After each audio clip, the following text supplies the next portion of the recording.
Thank you, Stone. Before I open the hearing for the Barnstable Conservation Commission, I would like to ask George to do a roll call for the quorum purpose. Abadili. Present. Foster. Present. Gilmore present. Byrne. Present. Lee. Present. Hagney. Present. Sampu is absent at the moment. Be joining us later. Administrator Darcy Carley. Present. Staff member Kim Kavanaugh. Present. Agent Ed Hoops. Present. We have a quorum, Mr. Chairman. Thank you. Acting under the provisions of Mass General Law, Chapter 131 and Section 40 and or Chapter 237 of the Code of Town of Barnstable, the Barnstable Conservation Commission will hold a public hearing on Tuesday, September the 12th, 2023 at 3 p.m. on the application of Karen Gilbert, Chris Dittrich, Deborah and John Melusina, Lawrence and Elizabeth Sullivan, Barloway Realty Trust. The hearings will be held remotely as televised on Channel 18. The plans and application are on file and may be reviewed by scheduling appointment by sending email request to Darcy Curley at 230 South Street, Hyannis. This meeting is being recorded by and transmitted by the Information Technology Department of the Town of Barnstable on the government channel. Under the Mass General Law, Chapter 38, Section 20, anyone else deciding to make such a recording or transmissions, please let Channel 18 know. This afternoon's hearing agenda is posted on the town's website. On the agenda, next to each application is the amount owed to the Town of Barnstable for the cost of advertisement. Please send your checks to Conservation Division at 230 South Street before the hearing. Remote participation. The Conservation Commission's public hearing will be held by remote participation as a result of an act extending certain COVID-19 measure adopted during the state of emergency, signed by the governor on March 29, 2023, suspending certain provisions of the open meeting law. Remote public access to the hearing shall be provided in the following manner. The hearing will be televised via the government channel, access channel. Second, the real-time public comment can be addressed to the Conservation Commission utilizing the Zoom link 836-5801-1162 or use the toll-free phone number 888-475-4499 as shown on the agenda. Third, the public can also email the comments to darcy.curley@town.barnstable.ma.us at least 8 hours prior to the hearing. I just want to make a general comment to the public in a sense and the consultant too. Please submit your additional information and your comment in advance of the hearing, at least 3 days. Because for the last few days, we have been swamped with all the comment and additional information. And the commission and the staff need time to kind of review and digest all this comment stuff. This is kind of critical, important for us to be fair to look at all the information before the hearing. Under the old new business, Edward M. and Lauren P. Bennett, trustee and AEB Realty Trust, 161 Knowlton Lane, Marston's Mill, map 102, parcel 180, request the commissions reconsider revegetation and restoration requirements from an enforcement order. This was originally heard on May the 2nd, 2023. Arlene? Good afternoon. Arlene Wilson, AM Wilson Associates for the applicants, the Bennetts. This came to the commission on a violation from last spring. You can see in the center photograph that Mr. Bennett had cut a rather wide swath from his yard, which is about 150 feet landward from the edge of Schubel's Pond, all the way down to the pond. The enforcement order issued, and initially Mr. Bennett was thinking he would leave a 4-foot path down to the pond for which we would file an application. Unfortunately, when he discovered that he would need a full survey and how much that would cost, he decided that discretion would be the better part of valor, and he would simply request permission to allow the area to grow back. So we've been waiting through the summer, and a week or so ago, Ed and I went out and did a site inspection. And as you can see from the photograph on the right side of the screen, the area has indeed grown back. About half the distance is a very thick stand of sumac now. And beyond the sumac further toward the pond, it's predominantly native herbaceous materials until you get right to the pond edge. And then there's a narrow fringe, something between 5 and 8 feet, I would say, wide of Phragmites, which is unfortunate, but that's what a lot of the unprotected edge around that pond has become.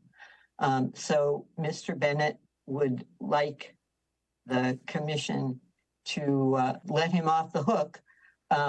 He's agreed he will not do anything more beyond his fence line without making an application and getting permission first from the commission. Thank you, Arlene. Ed, you have sent out the email, and what's your comment on this?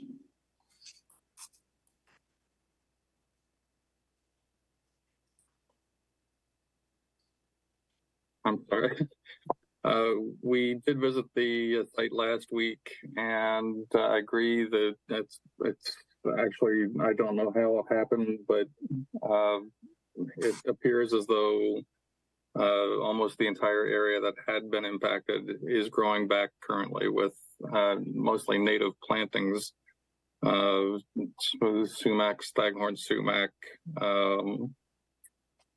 some vines, some grapevine, and rubus, blackberry plants that are in the buffer, and a nice layer of jewelweed with some other undergrowth ground cover at the BVW. So it is actually growing in very nicely and thickly, and it does appear to be mostly native vegetation. So. In your email, you kind of mentioning that you would recommend to leave the monitoring report, and then there will be no disturbance to the site, including the creation or the maintenance of the 4-foot path on the resource side of the yacht. Is that correct? Right. So we would essentially have to rewrite the enforcement order conditions just to include those facts, to include the monitoring and the no work on the resource side of the backyard fence. Thank you, Ed. Any question from the commissioner?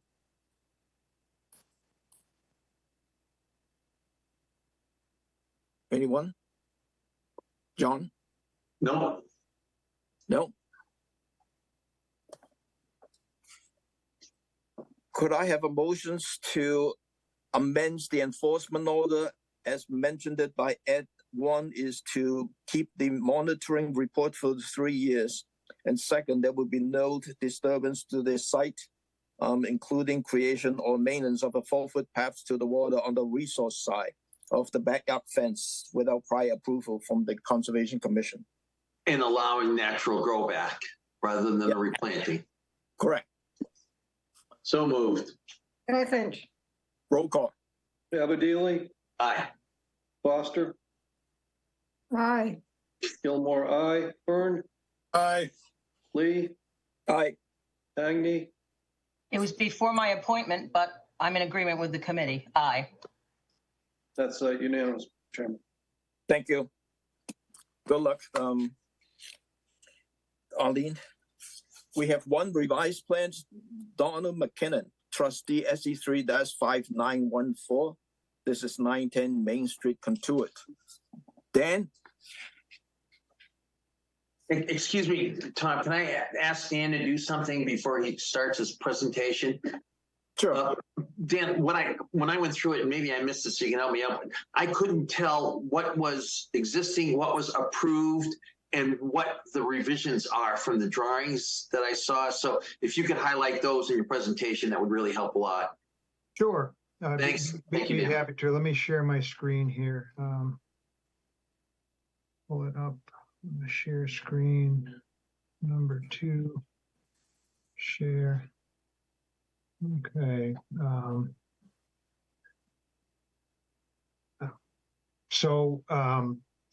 Again, for the record, Dan Ojala from Downkeep Engineering, DJ McKinnon, who is the owner, is on the line as well. This is the site. As you may recall, it covered two different properties, which are kind of attached at the hip, but we reworked the lines between them and so forth. So actually, it's quite simple. My draftsman put in hatched area all the proposed work, which is going to be deleted. And the square footage of that hatched area right there, Darcy did ask me to break that out. It's 362 square feet of hatched proposed walkway, which is not going to be built. So we have it noted as previously permitted walk is to be grass instead of being constructed. Again, 362 square foot, 108 square foot of walkway. We decided this is not needed. We're nice enough to permit a new walkway down this area here. And also we can now go down a new driveway over here outside of the buffer. So between those two areas, we were able to remove all this walk from the previously permitted plan. And then all that we're adding is in an area out here, most of it outside of the 50, that is an area where there was a patio and a grill and things like that. So we added this hatched area here, and that's about 300 square feet. So the net, it's going down over 100 square feet of hardscape. So we thought that would probably come in under a Form R.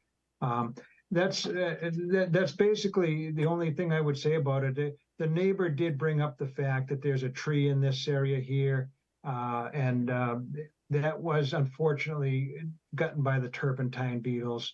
And you can see on the, I don't like what they did with Adobe here. It's harder to get my zooms, but it was administratively approved. There's a note. Well, I'm not seeing it on this sheet, so I don't know. I had it open a minute ago, but basically there's a large pine tree there that is all brown with turpentine beetles. They really got into it bad and killed it.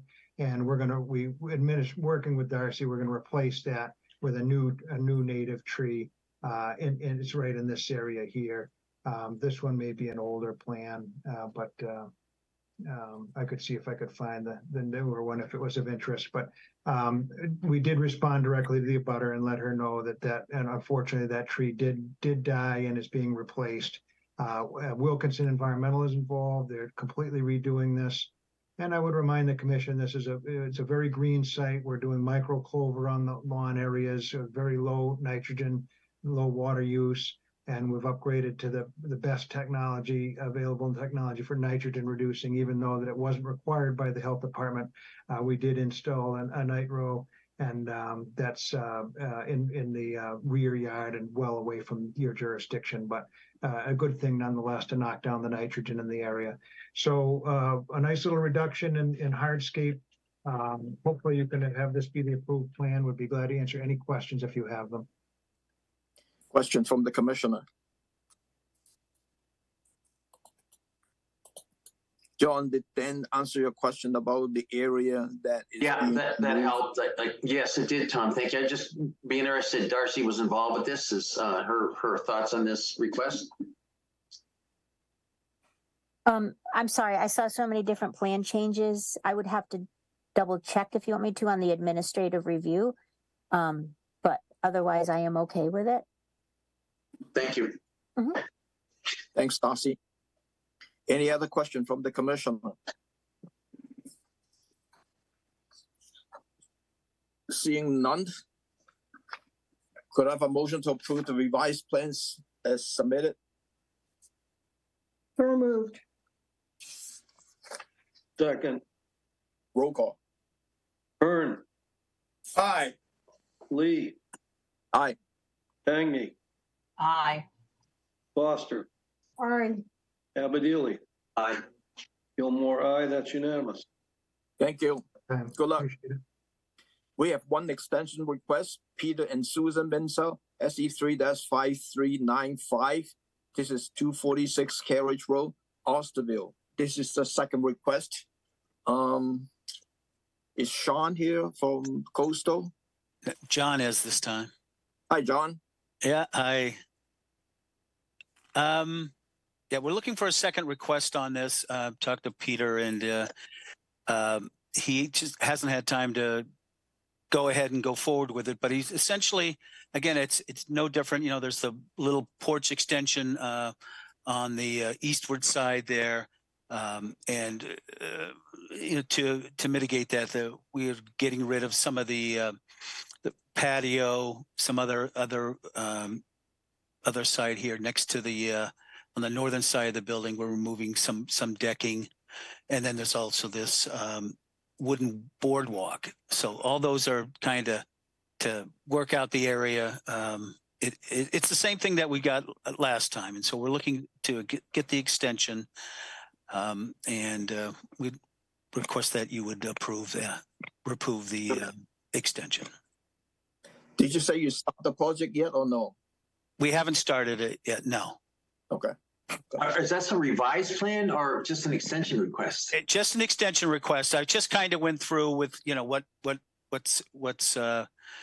there, you know, and what's proposed. You know, the screen porch is the main thing, and then you know, the mitigation we had proposed originally when we did the original plan. May I ask them, why is it this? That would be what you've already had two, so it's been 6 years. Why another 3 years? What's the delay? I don't know. You know, he just hasn't had a chance to do it. So I don't have an answer totally on that. I mean, I can, you know, check on that, but as of now, you know, he would like the extension just to you know, get the 3 years and then construct it.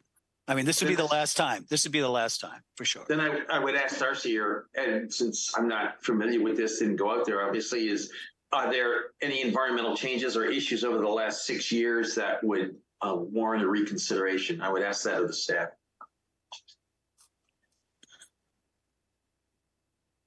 Any comment from Darcy or? I don't have any comment. I am fine with this, but if you want me to go back through, I'm sorry. But John, make sure you let the homeowner know this is the last request. Last request. Yep. They are not going to build it. They have to come back and reapply as a new permit. Correct. Yep. Yeah, I would just Louis? say usually we do the second year, so I wasn't ready to give a full report on this. I'm sorry. Luis? A small point, but you said that none of the work had been done, but then on your permit request, you say the pool house has been completed. That's outside the jurisdiction, right, of the commission. Yeah. Oh, it's outside of our jurisdiction? Yeah. Yeah. All right. Yep.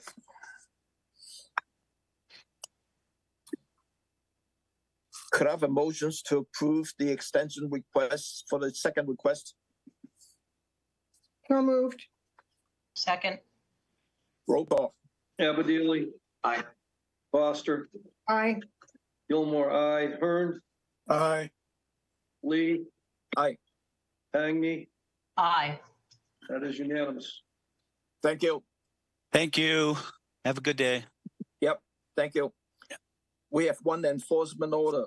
Clive Van and Susan Page Berkshire, trustee and Berkshire Revocable Trust, 122 Stony Close Lane, Barnstable, map 351, parcel 011, alteration of wetland resource area, intermittent stream by changing banks characteristics, adding stone/boulders without permits, and alteration of the buffer to a wetland resource area in the main streams by cutting trees, understories, placing fills, changing grades, expanding driveways, between 50 and 100-foot buffer, installing of an 18-inch diameter, approximately 110 feet long pipe from a drainage outside jurisdictions, and building extension of a stone wall and alteration of a buffer to a wetland resource area, vegetated wetland, by clearing trees, understories, planting lawns and a wildflower meadows and other native plants without permitting. Ed? Thank you, Mr. Chairman. As you can tell from the violation description, there was a lot of work in here. Just to give you an idea where we are, again, Stony Cove Lane is here. 6A is at the bottom of your screen, and it turns over to Otter Lane coming up across the top.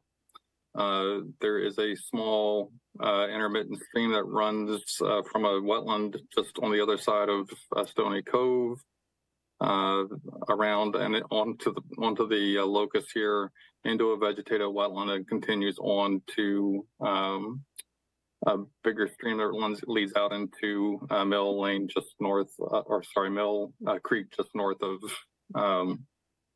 Hallett's Mill Pond. So you can see, just to give you an overview of what was going on here, the side of the left side is before. This was in March of 2021. The Burkhards had purchased the property in July of 2020. And then by April of 2023, you can see there's been a significant change in the land and land use for the property. Total property size is about 2.5 acres. About 1.25 acres or so has been altered. And to give you an idea of how that's changed, this is again prior to any alteration. It happened in several different phases. So by September of 2021, this area over here, which is outside of jurisdiction, they're creating a pipe to collect the roof runoff from a neighbor onto and into a drain here, which eventually leads into the intermittent stream. They've also cleared some of the topiary and things that were here. This portion of the field, added some fill and to almost about a foot or so of fill, and then continued to do some more work over in the central portion of the property. The second half or the later half of the work, after armoring and redoing the intermittent stream, they cleared out the trees and understory, or some of the trees and understory that were here in this area. Again, the wetland is here,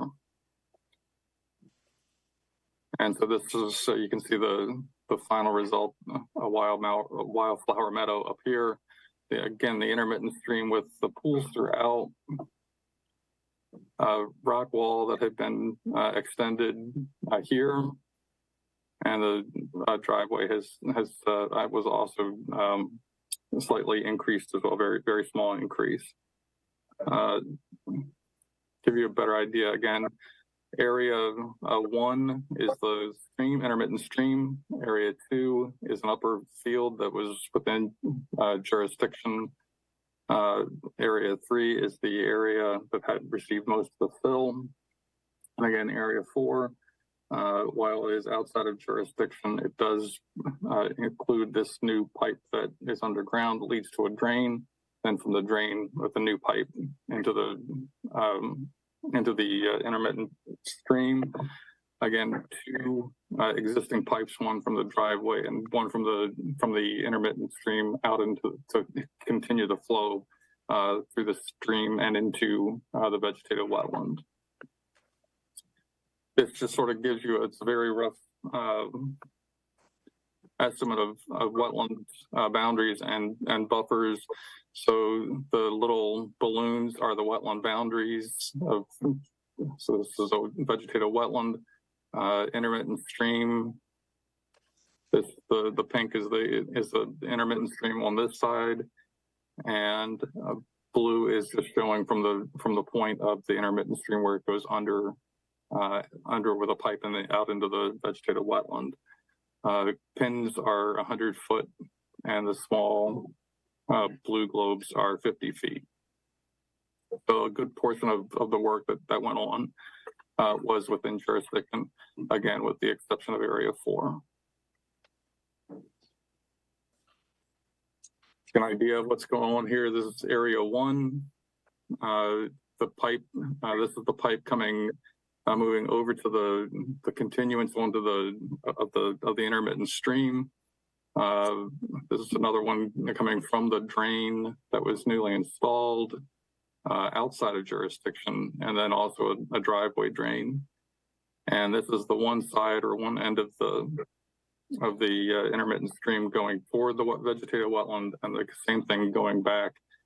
So you can see that a lot of this area has come back with native vegetation.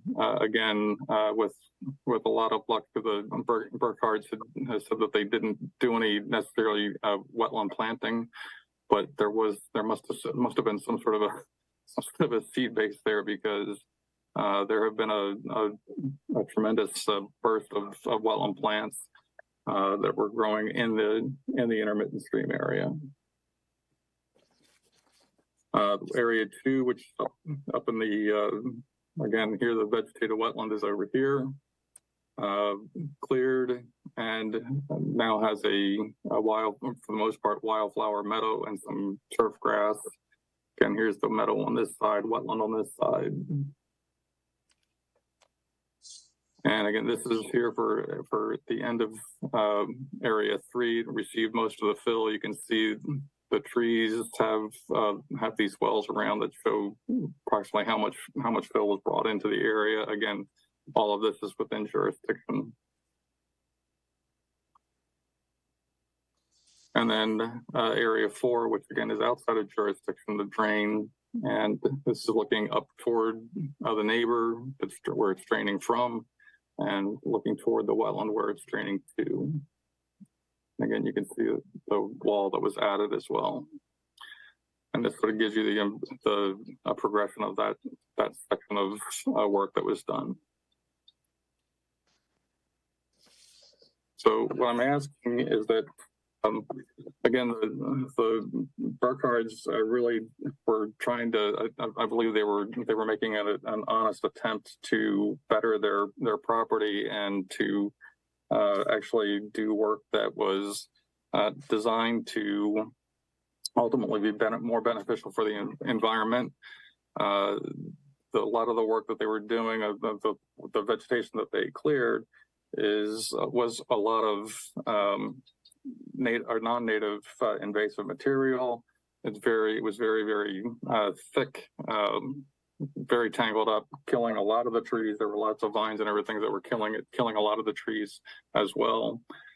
So Mr. Burkhardt was really just, he thought he was doing a good thing by doing everything that he had done. It is actually, a lot of the work is very good that was done, but there are certain areas that are going to need to be restored, and reducing a lot of the turf grass within jurisdiction, especially within the 50-foot buffer, is the main objective of the restoration proposal that I put forth with the enforcement conditions. So I'm asking that they, first of all, convene a meeting with Phil Taney, who's been hired to do the restoration work on the design.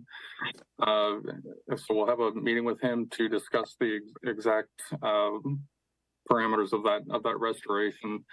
Have a as-built plan for the property done by November 15th of this year. There are no recent files for the property. The last real good file that we have are actually from the mid and late 80s. So we'll have a new as-built plan that shows the new work that's been done. They're also submitting a restoration plan that will come from Phil Cheney. And then again, we'll discuss the exact demarcation lines, and we're trying to go back to the idea of what was there and working with what's there now. Again, native plants to be used, standard fare that way, and then doing another on-site meeting with conservation staff and the people who are actually going to be doing the work before the actual work actually commences, and planting reports or monitoring reports done after the first growing season, and that's for a total of 3 years. And that's all I have.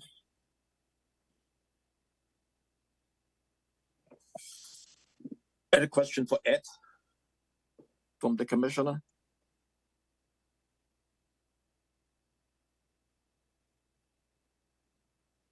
Actually, I do. Oh, Louise? So Ed, a lot of work was done here. Do we have any handle on who, the people who actually did the work? It wasn't, Mr. Burkhart, was it? Mr. Burkhart did some of the work, as well as bringing in outside work. I have workers. I have asked them twice now to supply a list or the names of the people who were doing the work and giving them the help. They have not provided that list yet, but I'm hoping that they will see to it that they do supply that list. We do know the current landscape company that's been working there, and I'm assuming it might be that company, but I don't want to point fingers until they confirm that. So, Okay, thank you. That's really important in terms of preventive measures, I think. yeah, I've tried to relay that, so I think your comments will go a long way that way. Thanks a lot. Any other question from the commission? I do. Hi, Bill. Yeah. Ed, this is the first time I've seen this, your presentation on this, and you've got all of these polygons that are cleared and whatnot. And I'm looking at that and getting a little confused. Boy, there's a lot of work going on here. I guess my bottom line question is, are you having them replant all of these areas that are buffered? I mean, essentially 100% or what? I mean, these huge areas. I mean, they're basically you're trying to get them to restore all of these buffer areas. Is that?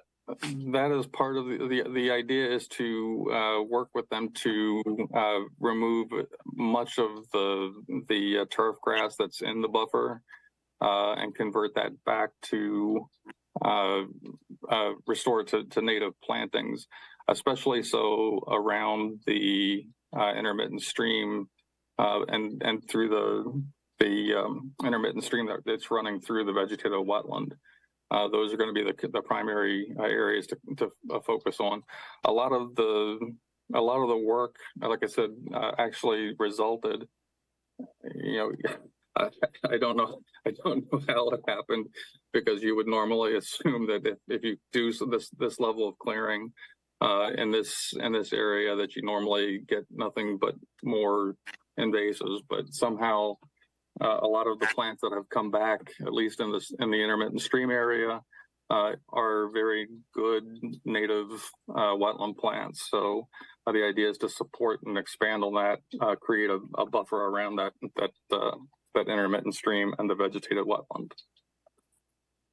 Yeah, thank you. John? Thank you, Tom. And I'm curious about this underground pipe that goes from outside of our jurisdiction to clearly ending within our jurisdiction, with multiple sources of water going into that pipe from the driveway, et cetera. What's your thought on that, and how do we remediate that? What's the impact of it? The driveway pipe was pre-existing, so that's always been since the 80s. It's been draining that way. So I don't think there's much we can do in that effort. It's my understanding that the new pipe that was put in that stretches from the neighbor's property down to the drain, and then eventually from the drain into our jurisdiction, which is about 100 feet overall. That is draining roof runoff, and so I don't think that's going to be a major source of any kind of nutrients or pollution. But if you have a suggestion that you'd like to see done, I can certainly work with them to do that.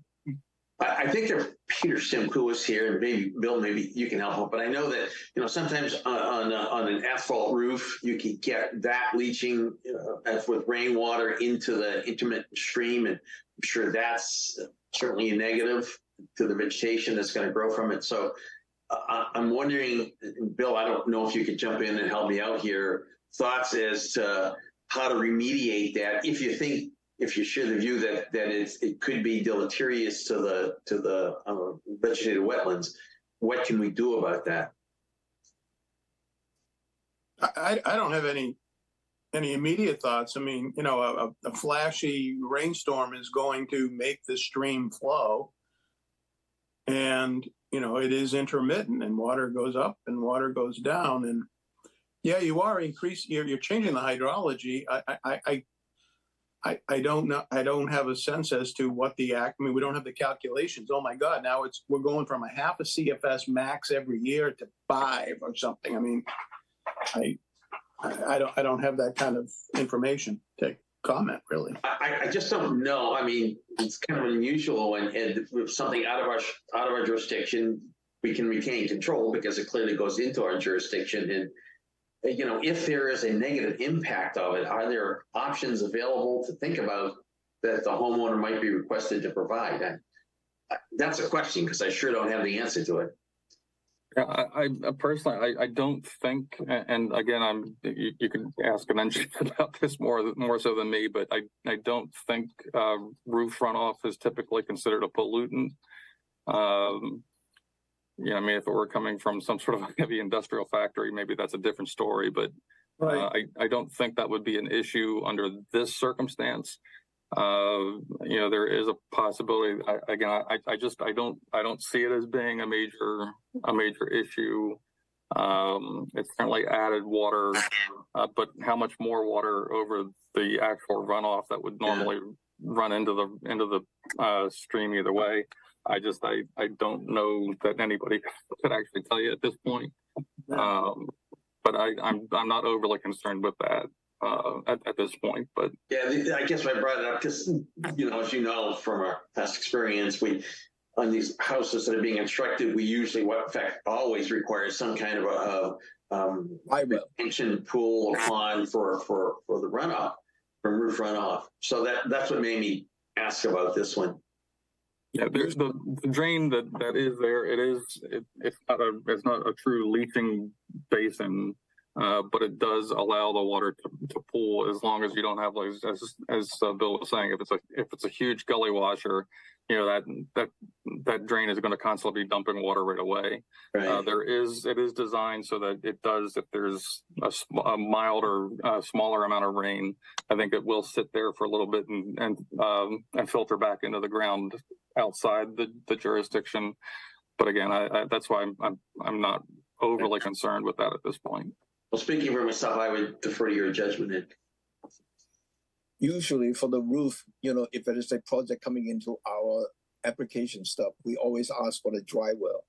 But as far as the roof runoff goes, usually we consider that as a clean water per se. And that's why we go into dry well and filtrate through the ground. There's not much nutrient per se from the roof that could carry on. Normally, I mean, the volume of that is depending on the square footage of the roof. And that's how determine how much runoff can be coming off from the building to the ground. I think in this case, it may be small effect in terms of the nutrients to the intermittent stream stuff, but that's my guess. Luis? Oh, yeah, I just was going to say that the drainage for the roof runoff is for erosion. It's not for contamination from the roof. I mean, that was my understanding. Yep. Is the homeowner here? They are. Hi, Susan. Do you understand what the enforcement is asking you? Unmute Yes, yourself.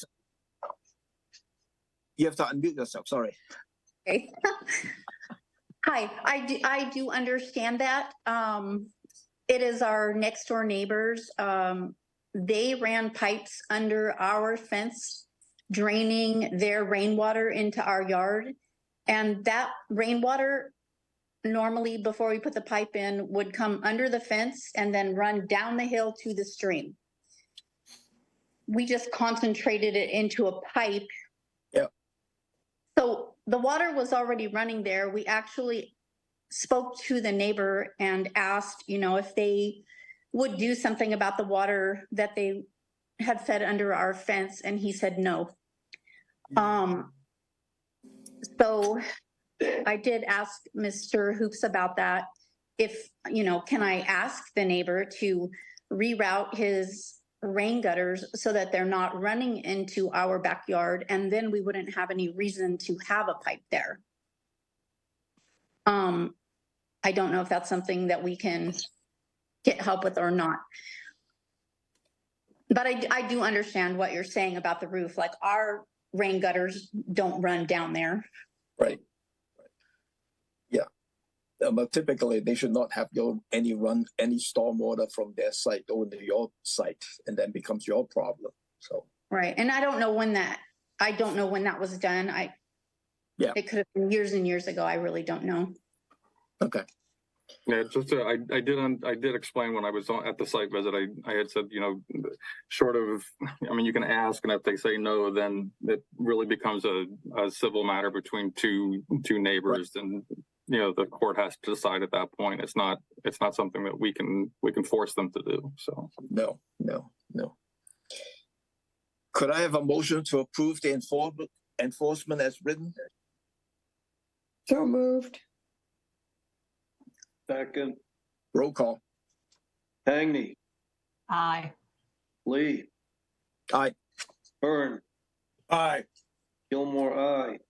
Foster, Aye. Abadili. aye. That's unanimous. Thank you. Good luck, Susan. Thank you. Can I say one thing? Yeah. I do have the information of the contractor for Mr. Hoops. I just thought I was supposed to give him everything after the meeting, but I do have all the information for him. Yeah, give it to him, please. Thank you. All right. Thank you. Yeah. Thank you. We have one warning letters. Joyce Landscaping and Constructions, 271 East Bay Road, Austerville, map 163, parcel 005, failure to comply with an order of conditions, SC 35900, pre-construction conditions. Ed? Pretty much, so it's 271 East Bay Road is a raise and replace. It's a relatively large parcel. It's for the demo work. There were some issues with a work limit line that I've had them correct. They had essentially went ahead and started doing work without filing the proper pre-construction paperwork, the forms A and B, and the DEP signed, that sort of thing. So they have corrected all of those issues. I have also asked them if they are not going to proceed with construction for 60 days or more, that they loam and seed the area and prepare it for to keep any erosion down. But the work limit line had to be reworked, which they have done. So they're all set now. You need us to vote for this warning letter? It's just noted. Okay. Thank you. The next one is the enforcement order response plans. Junction Inc. LLC, 3009 Main Street, Barnstable, maps 279, parcel 050.00. Restoration plan for returning an unpermitted pipe installations to the original inward elevation conditions, approved under SE 3-1992. Ed? All right, you may remember this one. This actually occurred the enforcement actually occurred about 2.5 years ago. The homeowner at that time was very reluctant and was dragging their feet continually on getting this work done. They sold that parcel without fully disclosing everything that needed to be taken care of still. Although the new homeowner has been working very diligently along with their contractor, Construction, to address all of the issues that have gone on. I've already given them permission to go ahead and do the wetland restoration side of the planting that they needed to get that rolling as quick as possible so they can get that in for the fall and get them established for the fall. This is the last part of the enforcement order that deals with the pipe replacement, and again they're returning it to the prior approved invert elevations. I do have this here, but I think Paul, are you going to share your screen? Go off that image you have either way. But yes, you want me to go over everything that's going on? I'll out of here then. But this is the plan that you received in your packets then this earlier this week. So Okay. Any question for Ed on this?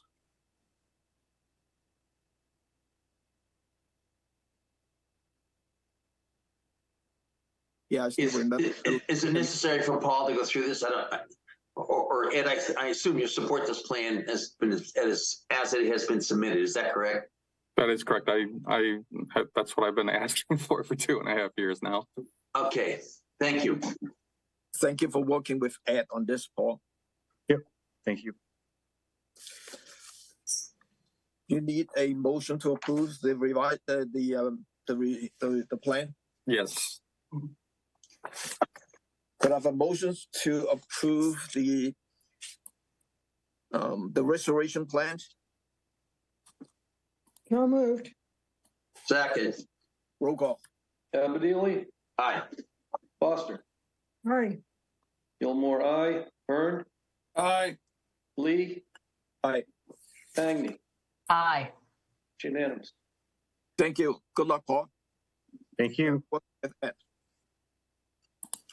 This afternoon, we have one RBA, Karen Gilbert, proposed vista pruning within existing vista corridor at 41 Highview Circle, Marston's Mill, as shown in the assessors map 030 parcel 079. Is Hannah here? I was going to take this one as well. Okay, Place Hannah. go ahead. Okay. Essentially, this is an RDA for vista pruning along an existing view corridor at 41 Highview Circle in Marston Mills. Essentially, they're asking to trim shrubs to between 36 and 46 inches high within the existing limits of the viewing corridor to Long Pond. No pruning will occur within 25 feet of the pond. No roots will be damaged as no soil disturbance is proposed as part of this pruning. I have a few photos of this site if you'd like me to share my screen, but we were told that a plan would not be required. Yep.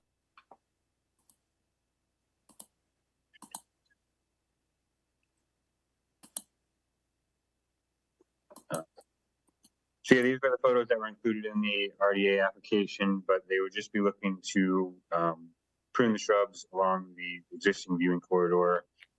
As I said, no closer than 25 feet to the bank, to the pond, and that's about it. So if the commission has any questions, I'd be happy to answer. Thank you, Paul. John? Yeah, I took the opportunity to go out there today, and that house is very, very, very high up. There's a deck there. Even there's a lower seating area. I mean, those shrubs could grow to 15 feet tall, I don't think that they would block the view. So I really had trouble saying that those shrubs will forever be kept at 4.5 feet height. I really don't understand how that in any way would impact the vista that they want and have until those shrubs got a lot taller than they are right now, because again, the view is from up very high up. So I really sort of had trouble with this one. Well, Louise? Yes, I would agree completely with John. I mean, even standing next to the house, which is below the deck and everything else by quite a bit, you're well above the level of the level that is shown there in the photographs. So I can't understand why this would be an issue to keep shrubs down at that level. I mean, they've got a fantastic view right now. How did that come about? So I don't understand it. Thank you, Louise. Any other question from the commissioner? Mr. Chairman, Yeah, Ed? if I could just point out, so this was before you about a month or two ago for enforcement. Just so you understand that the enforcement order, one of the conditions is that they can't do any kind of permitting or they can't do any kind of cutting or anything for at least 1 year from this past August. So they are going to have to wait at least a year before they can even think about doing any cutting. And then, I'm assuming that they'll have to come and talk to Emil or myself to go out and look at it. But I agree. It should be certainly 4 feet is, I think, is a little bit low given this circumstance, that they could leave a little bit more vegetation going there. I mean, I would think in a year's time, they would maybe, I don't know exactly what is planted there, but to reach 15 feet in a year's time, I think would be pretty, unusual. Unusual, yeah. Yeah. Excuse me, Tom. Yeah, Darcy. Could I recommend maybe a special condition after the year review that we have it as a 4 to 6 foot undulating cut? That's usually what we do. If the shrubs are the thing that's in the way of a view from a location on the house, if that's what's determined, we don't like it 4 straight across. It would be 4 to 6 undulated. But even from, I mean, the house is so high that you're looking down on everything. So even with, 6 feet, I don't think your view is going to be blocked at all. And I guess also it ought to be spec not in terms of the height of the tree from base to top, but I guess just as it stands above the level of the lawn there. Thank you, Louise. John? yeah, I would absolutely agree with Louise. Again, there was even a lower seating area, Louise. You may have noticed that, like on a little gravel thing or whatever. I mean, even from down there, those shrubs could be, again, I'm not prejudging, but 6, 7 feet tall, and it would not block the view. So Darcy, I think, I'm okay with saying, if they want to come back in a year or 2 years, when you've got some growth in those shrubs and we could go take another look at it, fine. But my initial judgment would be that a 4 foot height on those things is clearly unnecessary in order for them to have an absolutely great view. Thank you, John. Any other commissioner has any comment on this? Paul? Sounds like you should wait for a year and then come back and and determine how much vegetation that you have, that you need to have a vista corridor or vista pruning on this corridor. Okay. I understand. Yeah, I mean, there's definitely not much going right now. Nothing would be cut at the moment, but if that's what the commission would like to see, we can do that. Do you want to withdraw? Yeah, I mean, I'm not sure I can convince you that approving it without seeing what would need to be pruned. I mean, if there's nothing there to be pruned now, I mean, if the standard is generally a 4 to 6 foot undulating cut, as Darcy said, I would think that we should be able to ask for the same thing that is generally granted. But if the commission doesn't want to do that, I guess we would have to come back. No, I think right now, from what I'm hearing, is that we should wait for a year. You can't do anything anyway. Wait for the vegetation to come up and see what kind of view do you need and how much vista pruning do you need for that. So I suggest that if you want to withdraw it without prejudice, then you can come back in a year and go from there. Yeah.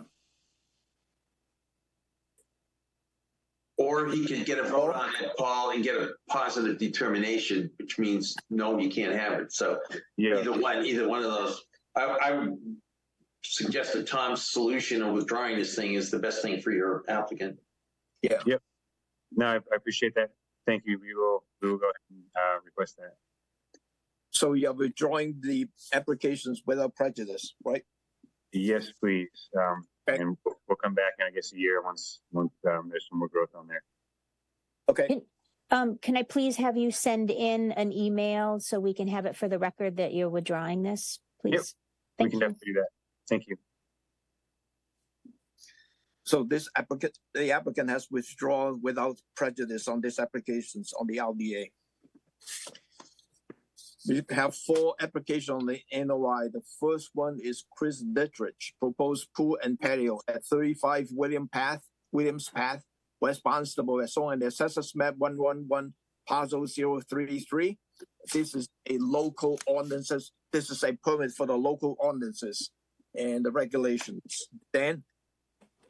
Yes, good afternoon. Dan Ojala from Down Cape Engineering. I'm a civil engineer and land surveyor, and helping Chris Dietrich, who's his shoreline pools, and the owners, Hanush is out here with permitting of a pool. This is, I'll share my screen here, screen 2, share. This is one of those a little bit unusual where it's a local wetland only. The state does not take jurisdiction over small isolated vegetated wetlands. As you can see from the, so this is under your local bylaw only. We're up on High Street, which lives up to its name. We're about 110 feet above sea level here. And on Williams Path, an area of nice homes. There is, the ground pitches to the back, and on the neighbor's property, there's a small isolated vegetated wetland.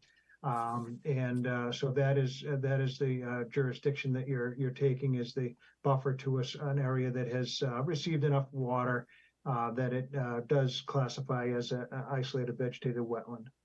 What we're proposing is a pool and patio. Pretty straightforward project. We're 72 feet from the closest wetland with it, so we're in the outer part of the 50 to 100 with the majority of this. You did ask us to break out the areas, which we did do. I'll find those for you in a second, but the bottom line is it's about 283 square foot existing within the 50, and that's just a cute little quaint old shed patio that's down in here. The rest of this area was some older gardens and lawn area right up to the lot line. So that's going to remain there because it's a bit of an antique and just a quaint little shed that doesn't really want to move because of its condition. But and then from the 50 to 100, we're increasing about 739 square foot. You guys have a ratio if you do allow that work, but you have to restore the 50-foot buffer, or it would be the cap, but up to 3 times that amount. So 739 times 3 is 2217. And so we've developed with Strong Tree Engineering had done a planting plan for this area, 2,200 square foot of mitigation. So it's in the outer, it's well beyond 50 from the wetland. It's 739 square foot. We're ripping up almost 2,200 foot of lawn and planting it. Here's the planting plan here. Again, Strong Tree was involved, and you've got a nice palette of native plantings in there: flowering dogwood, beech plum, a bunch of rhodies, clethra, pasture rose, and about 100 bearberry. So that area, I think, will act as a nice filter too. We did hear through their attorney from the neighbor that was a little bit concerned about runoff, and we are pulling up some of the driveway. It is only increasing by about 700 square foot on the hardscape, and we're going to rough this whole area up and plant it. So I would think that that will, soak water like a sponge. It'll really be an improvement for the area.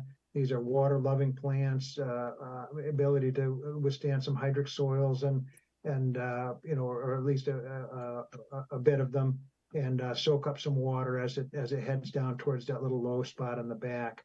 So we think by the time these plantings are done, it'll be a better condition than what it is now. We did introduce outside of your jurisdiction a pool drawdown pit, and if there ever was a problem, we could get some water to go into that. But I think that this is a very good solution. Again, it's pretty close to the house, creating a nice big planted buffer in this area, and it's no state filing, just local only. Be glad to answer any questions if you do have them. Thank you. Any questions for Dan from the commissioner? Just John? I'm sorry. Yeah, I'm trying to raise my hand. Just a note and a comment. That 2,200 square foot of mitigation is all within the 0 to 50 dam, which I think is excellent. Thank you for doing that. And the only question, Darcy, is whether you want some kind of a demarcation there. Oh, I should, I think it made it onto the plan, but we did cover that with note 8. Okay. It's, Yeah. the mitigation to be demarcated with two 24-inch 4x4 posts at 15 foot on center, or is otherwise approved by the conservation administrator. Way to go, Dan. Thank you. Yeah, we're learning. The only thing that is missing from the drawing itself is some of the dimensions on the pool, the patio, and that sort of things. Yes, we can certainly submit if you'd like a revised plan. It's a 16 by 32 pool, and we did break out the mitigation calculations. I don't know if I can get a focus on that. The hardscape, drive goes down about 120. The patio is 479, and the pool is 379 within the 100. So I could give a revised plan with that on it if you'd like. Yeah, we should have that on the revised plan with the breakdown of the mitigation calculation and the dimensions. Fair enough. Is there any other questions from the commissioner? Channel 18, any public comment on this? We have a butter, Ellie Johnson. Ellie, if you'd like to unmute and ask you a question or comment. Certainly. My main concern is water. This neighborhood depends on well water to supply all of our house water that we use in our homes. My well is located towards the rear of my house, towards the wetland. That's where my well is located. Now, that cute little quaint, unpermitted, and someone failed to mention that, little shed, I'm concerned about because it has been worked on over the years. It's my understanding that there is electricity in there. And so not seeing a pool house or a place for his guests to shower, I'm concerned where this will take place. Will it take place at that cute, quaint little shed and have shampoos and so forth and so on run off into the wetlands and then sink into our well water area? I mean, I'm concerned. This is a main thing. This is a main concern for all of us in West Barnstable now, given the light of we've been told that we will be asked to give our water to help out Hyannis. And I don't see how that's possible. I've lived here for 36 years, as have most of us. Thank you. Dan, can you address that question? Sure, yeah. There's absolutely no plans to have a bathroom or a rinse station or any water service out there. There may well be electricity. I don't have knowledge of that, but would have to absolutely request anything like that. And Generally, you use the house bathroom. If it's that close, it's within the fenced area right against the house. It would be awkward to go all the way down there. So, I think that they'll handle that up near the house. And your well point isn't just below grade. It's usually 100 feet down or so in that area. So you wouldn't generally be too concerned about, very light surface contaminants like soap, but that wouldn't be the case in any event. But in your porch, is that shed permitted before? It's, I'm sure, been there for 7 years beyond enforcement. I don't know, but it didn't look very new to us. It's been there for a while, and I have no knowledge on the permitting. Should Ed look at that, Tom? John, what did you say? I'm sorry, I should have raised my hand. Angela's got her hand up first, so I apologize, Angela, your turn. No, that's all right. My question was just why not remove it? I'm just not sure if that's in the 50-foot buffer, why not remove it if it's just an old shed for looks? That was just my question. Well, But I think the legal question is whether it's permitted or not too, Angela. Right. And we don't seem to have an answer to that, and Dan's unsure. So Right. is that something that Ed and Darcy should follow up on? Because if it's unpermitted, then there is a big problem. if it's new, yeah. I mean, it was 1979 this house went in. I don't have direct knowledge on the, but it looked like it had been there a long time, was my guy's opinion. Well, shouldn't we find out We should find if the we should data? find out as a follow-up. Darcy can take a look what the history of that shed is. Ms. Johnson has her hands up, Tom. Yeah. Ellie? I was the first abutter to that property, and that shed was there then. So it's been there for quite some time. I have brought it to the attention of the building department. When my deck needed to be removed on the house and rebuilt, I needed to put a step to down from my deck to the ground. And when I came to ask for permission, I was told that no, I could not get a step on my deck to get to the ground. And it was like a 6-foot drop because it was within 100 feet of wetland. And I said, well, what about this shed here that's within 5 feet of the wetland area? And he said, we're not talking about that now. And I said, well, we will be talking about it and we'll continue to talk about it. I would like my step today because it's dangerous not having one. So I was granted, that's how I got my step on my deck. So it's been around and it's been a problem, and people know that it is not permanent. So. Excuse me, Tom. Yeah. Ed just texted me. Fred had looked into the complaint a couple of years ago on the shed, and the shed had been there many years before that. So this has been brought to staff before. And So what you're saying, Darcy, is it pre-exists the current law? Is that correct? all I know, I don't have all the details, but Ed is saying that Fred looked into the complaint a couple of years ago, and if we needed to, oh, wait a minute, Ed is raising his hand. Thank you, Ed. I'm still looking through. I know Fred looked at this a couple years ago. At the time, the shed had had been there. I won't say it pre-existed wetlands protection, but it had been there for like 20 years or more. So. So what you're saying is if it was found to be pre-existing, it is not something that we can require removal or permitting. Is that what you're saying?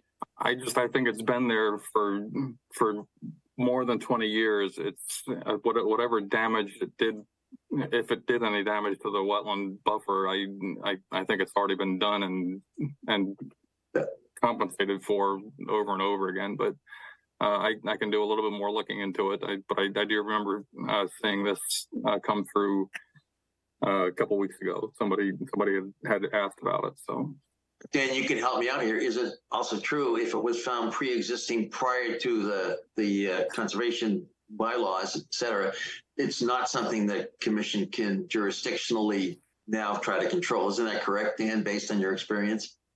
Yeah, it's especially when there's an ownership change. I think it's about 7 years look back, and then after that, we're kind of all stuck with it. But yeah, I mean, it's just been, as far as I know, it's been there, a long time. And generally, I don't think that the practice of this commission is to go back, 30 years and and move little sheds. So we would respectfully like to leave it there. It's just a quaint little thing. It fits in there nicely, and I don't think it's doing any harm. And I Thank think you. if we didn't do enforcement on it before, where our time is up, if we knew about it and we thought this was an enforcement thing, our time is over for being able to do that. And of course, if there is modifications, like they want to put a shower or do something like that, that would require permitting before the commission. Yeah, Correct. any new work, like to the woman's step, and if you have to do anything within 100, you have to file either Right. administrative or RDA or NOI like we are. You have to, the building department cannot issue without going through, unless it's a complete safety thing and something very de minimis, but always you can file. We're doing the right thing, and the shed is on the plan, and it has been looked at before. I really don't think it's a big harm. Let And me there go. are no plans to change it. No, we'd really appreciate being able to leave it there, and you're getting Right. 3 times the amount of hardscape, all revegetated nicely and be maintained and marked, and but we would love to leave that little shed where it is. Let me go to Ellie. I'm going to challenge that. Looking at the site plan and so forth, removing that shed, which it should have been removed years ago, since it was not permitted, would give you more area to buffer the wetlands and not be an issue or problem. Now, the fact that you are kind of digging in your heels about this shed causes me concern. I am an abutter, and I've already had one dealings with people that when I went to work one day, I came home and there was a 4-foot ditch dug on my property to accommodate the previous owner, to Mr. Hanush, without my permission, without anyone saying anything to me. That whole situation with the barn has been a nightmare. I'm a little bit tired of having to deal with how cute and quaint. I think that we should not have these narratives attached because there's someone's opinion that is cute and quaint. For me, it's a bone of contention. And I would like to see it removed. You can't go back and blame an older owner for something that the new owner, has or hasn't done. I mean, that's unfair.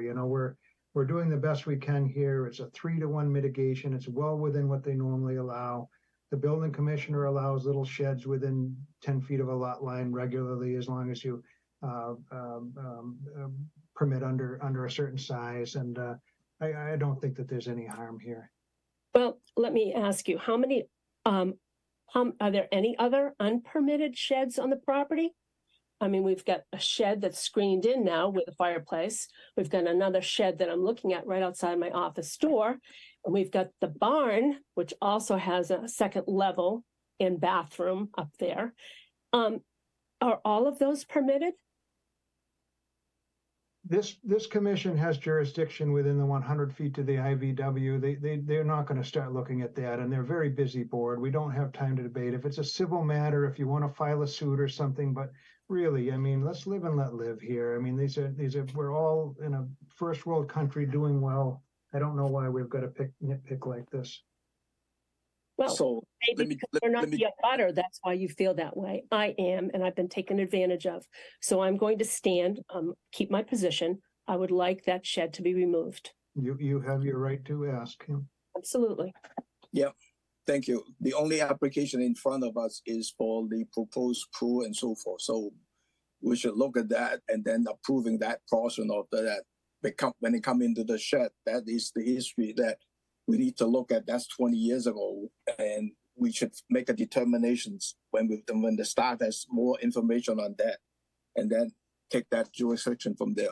So, one last question, just one. Go ahead. Since I came home and I found that there was already stakes in the yard, and this morning a huge dumpster was delivered at 6:45 in the morning to the property. I'm just concerned, when will the proposed work begin once the project is approved? Then what's the timeline? I can't speak. We certainly are not going to do anything within your jurisdiction before the 14 days runs and we have it filed with the registry and so forth. So no worries on that. It's going to be posted and notified, Form A, Form B to the commission before we break ground on anything. Whether they're doing a little something inside the house with the dumpster, I don't know, but we will only do it within the legal time limits that are allocated. Well, make sure the homeowner understand that sequence timeline wise. Yeah, For absolutely. this permit, you need to wait until everything is gone through.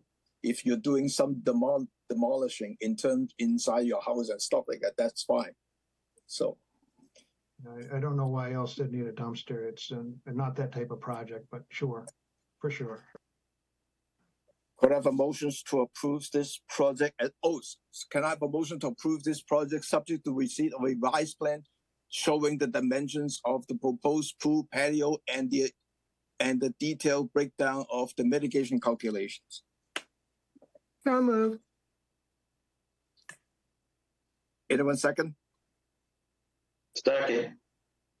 Roll call. Abadili, Aye. With a request that staff follow up if there's an enforcement problem on this shed. Foster, Aye. Gilmore, aye. Hearn, Aye. Lee, Aye. Agni. Aye. That's unanimous. And for the record, Pete has joined us at 4:07.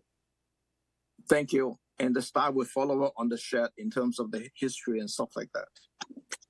Thank you.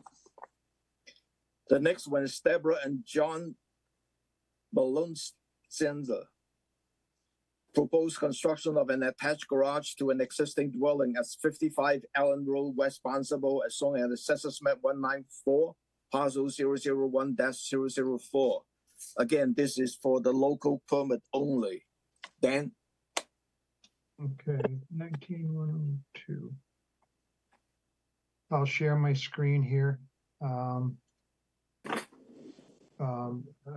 Again, Dan Ojala, I'm a land surveyor and civil engineer with Downcape Engineering in Yarmouthport, and helping out Deborah Merlicina with a proposed garage 30 by 24 on the north side of her property.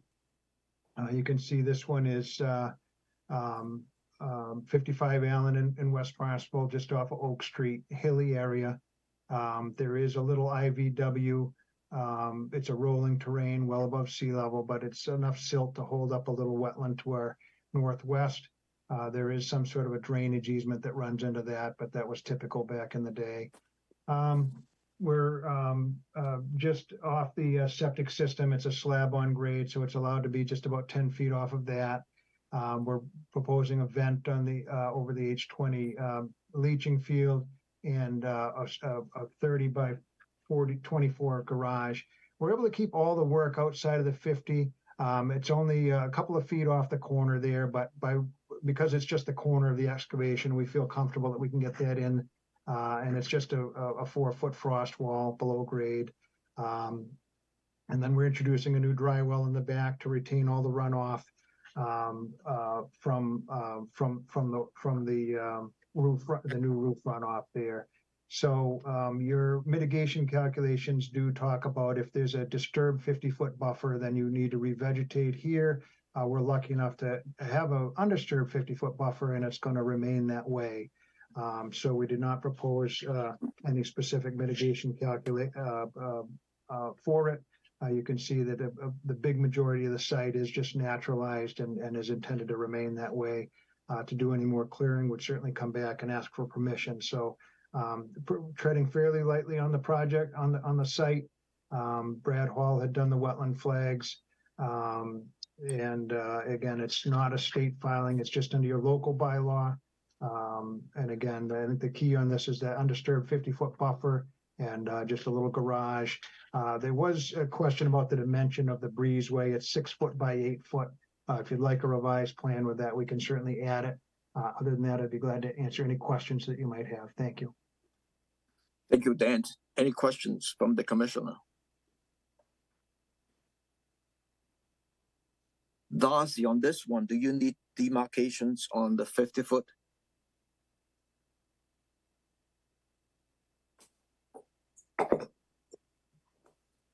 I'm sorry. Let's see. garage itself, I would say, Darcy, would be a pretty good demarcation. Yeah, I don't think we Stay need within it. a couple It's right feet on the of it. corner, yeah. It's a pretty good mark, you know. Okay. Any other question from the commissioner?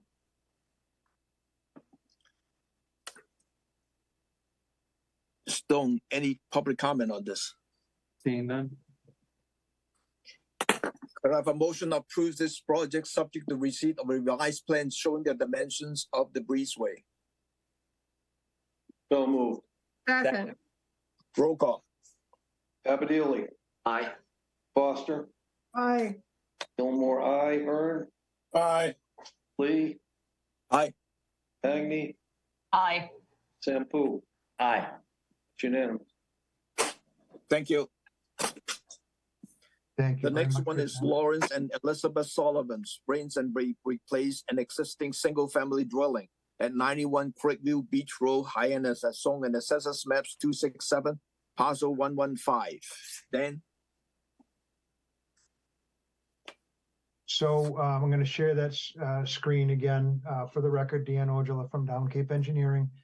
Here is one that you've seen before for a septic upgrade just a little while back. This is Larry Sullivan's place at 91 Craigville Beach Road in Hyannis. It's a very, very compact site, and so it's a bit constrained. The good news is we're net going down on the hardscape, which is one of the numbers that both the Rivers Act and your mitigation calculations look at. And we're introducing dry wells to mitigate the roof runoff. This one has and I had a note on a plan. It's going down a little bit on the square footage of the roof.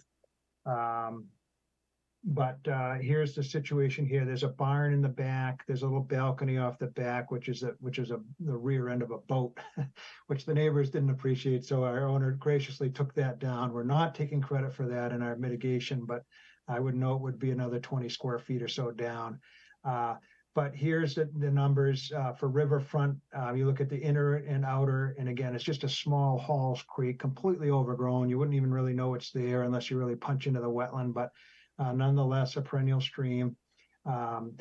71 square foot in the inner 100, proposed is 78, so there's only 7 square foot of increase. But the outer, we're going down from 1483 to 1366, which is 117 square foot down. And there's 110 square foot reduction of hardscape, which is in line with what the Rivers Act would allow. And again, our whole lot is only 9,000 feet. We're disturbing much less than the 5,000, which is generally grandfathered under the Rivers Act. Under your more particular hardscape calculations, where we have the vegetated wetland that Brad had done back in 4 of 22, 0 to 50 is 34 existing. A slight increase to 85, that's 51 square foot, but the good news, it's going down 161 square foot between the 50 and the 100. So when you do the arithmetic, 51 times 4 minus 161 by 3, it's a net minus 279. So because there's a net reduction in hardscape, would be no mitigation proposed under your guidelines. And again, there is some clearing and so forth. I believe it's golf course property on the east of us, but there's a hedgerow pretty much down the lot line, and we're going to put the work limit line right on that property line and not touch anything over there. And existing is about 18. We're going to about 17 feet off the wetland, hence the little tiny increase, but that's just to get a squared up building on there. And the dimensions on the building are pretty modest. I believe it's a 16-foot wide building. It's it's a very, very modest footprint structure. And again, the good news is we get a nice brand new septic. Again, when the sewer does come through, we'll be happy to connect up. But for now, we've got a modern full 5 foot of separation, I believe, pumped septic system in the back. So that's it. We're not increasing the number of bedrooms over what's existing there. And it's a pretty modest home on a very small lot. putting in roof dry wells to mitigate it. The existing home right now is not flood zone compliant. We'll be bringing that into compliance with FEMA, lifting it up. So I think you could look at that as being a little bit better for the environment. We won't have any debris floating. It'll be a flood resistant foundation design, therefore a little bit better for the environment, and no increase in septic flow. Be glad to answer any questions if you do have this one on questions on this one. Thank you. Thanks, Dan. Questions from the commissioner, Bill? Yeah, I don't normally like to see a creep into the 0 to 50, but after staring at it, I thought, you are so site constrained that I don't see how you can move it and keep it out of that. And so it is minor. So I guess I'm okay with that. However, when I look at, I've never seen, maybe it's just my short term with the commission, what's inner and outer riparian zone? That is, it's mapped on that, and I've not seen those terms. I understand what a riparian zone is, but somebody's mapped an inner and outer. How do you define that? And where did that come from? Rivers Act. It's the Riverfront Act. Yeah, that was It's the what? 1996 Act that breaks the riverfront into two different zones. The inner riparian is the first 100 and the outer riparian is the second 100. And that 200-foot zone. And we don't run into it too often because of the aquifer here. There's not too many rivers in Barnstable, but this is one of them. And that they look at it very similar to your mitigation calculations. And the rules suggest development in the outer riparian rather than the inner. And we have, generally honored that. But again, for existing homes that predated the 1996 Rivers Act, there's some wide waivers for disturbing up to 5,000 square foot if you have to. And in this case, with where the septic is and where the barn is and the front yard setback and the side yard setback, we're very constrained. So we appreciate your deference on this one. Thank you. Any other questions from the commissioner, John? Just a comment adding on to Bill, when I was out there today, there's just extensive heavy vegetation all around this property, Bill, as you probably saw too. So that gives me some sense of relief as well as the limitations of the site. Thank you. George? Yeah, do we need dimensions on the house? We should. Be glad to add those to it. No problem. It scales obviously, but not everybody has a scale plan. So happy to do it. Yeah. Stone, any public comment on this? Seeing none. Could I have a motion to approve this project subject to receipt of a revised plan showing the dimensions of the proposed building? So moved. Second. Roll call. Sampool, Aye. Abadili, Aye. Foster, Aye. Agney, Aye. Lee, Aye. Hearn, Aye. Gilmore, aye. That's unanimous. Thank you. Again, very much for your time. Chairman Lee, Yes. I'm having some bandwidth problems, so that's why I'm in and out on video. I've got great audio, but sometimes I gotta axe my video. I still see all the plans, but that's why I'm going black screen. Thank you for letting us know. The last NOI of the afternoon is Wildaway Realty Trust proposed rents and make replace of a single family dwelling and associated site improvement at 175 Superior Road, Barnstable, as shown in the Assessors Map 095 Parcel 013-001. Who's from Coastal? Tom, they sent in a Mr. letter Chairman. of request for a continuance. Yeah, there was a letter for continuance. Which date? They're looking for September 19th. Okay. Could I have a motion to continue this application without testimony to September the 6th, 19? 19th, yes. Okay. So moved. Second. Roll call. Foster, Aye. Abadili, Aye. Gilmore, aye. Sampool, Aye. Agney, Aye. Lee, Aye. Hearn. Aye. That's unanimous. Thank you. Thanks for reminding me. I did not see the email. We have one continuance. It's Contrary Multifamily Communities proposed construction of a multifamily apartment building along with a community pool, clubhouse, associated driveway access, parking areas, and stormwater management systems at 35 Scudder Avenue, Hyannis, as shown in the Assessors Maps 289, Parcel 110. This is a continuance from September the 5th.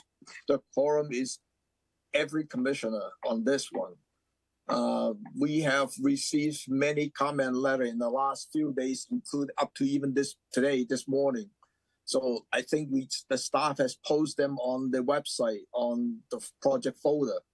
And let's go with, and then, Ed, the applicant has also provided a couple of replies as well. So let me go to Ed and do the presentations for that. Okay, thank you, Mr. Chairman. For the record, Ed Pesci of Pesci Engineering, representing Cortera Multifamily Communities. And with me today is Katie Barnacle of Ilex Environmental, as well as members of the project team, including Dan Lee, the Northeast President for Cortera Multifamily, Steve Mack, another partner with Arrow Building Services, and Brian Dugdale, our project attorney from Goulston and Storrs. What I'd like to just show you, and I assume everyone can see the slides right now. Yes. We only have a couple of slides, so don't let me scare you. It's only 7 slides. But in the last week, we've spent a lot of time preparing responses to the letter from the Beta Group that was dated September 5th. And I'd like to go over those. We also prepared a separate letter under a separate cover. Katie did under Ilex Environmental's letterhead that just shows some responses to some comments that were received during the hearing last week to try to iron out and to emphasize and coordinate some answers. So let me go through them. So let me start off with the,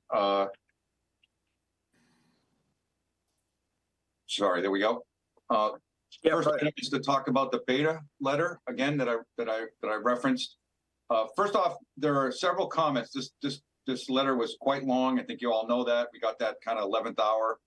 This letter was quite long, and they actually had, there were a few comments that we actually did agree with and made some changes on the plans to, and that's also attached to this letter. So on the left side of your screen are areas where we don't agree, or we felt like their comment was not applicable.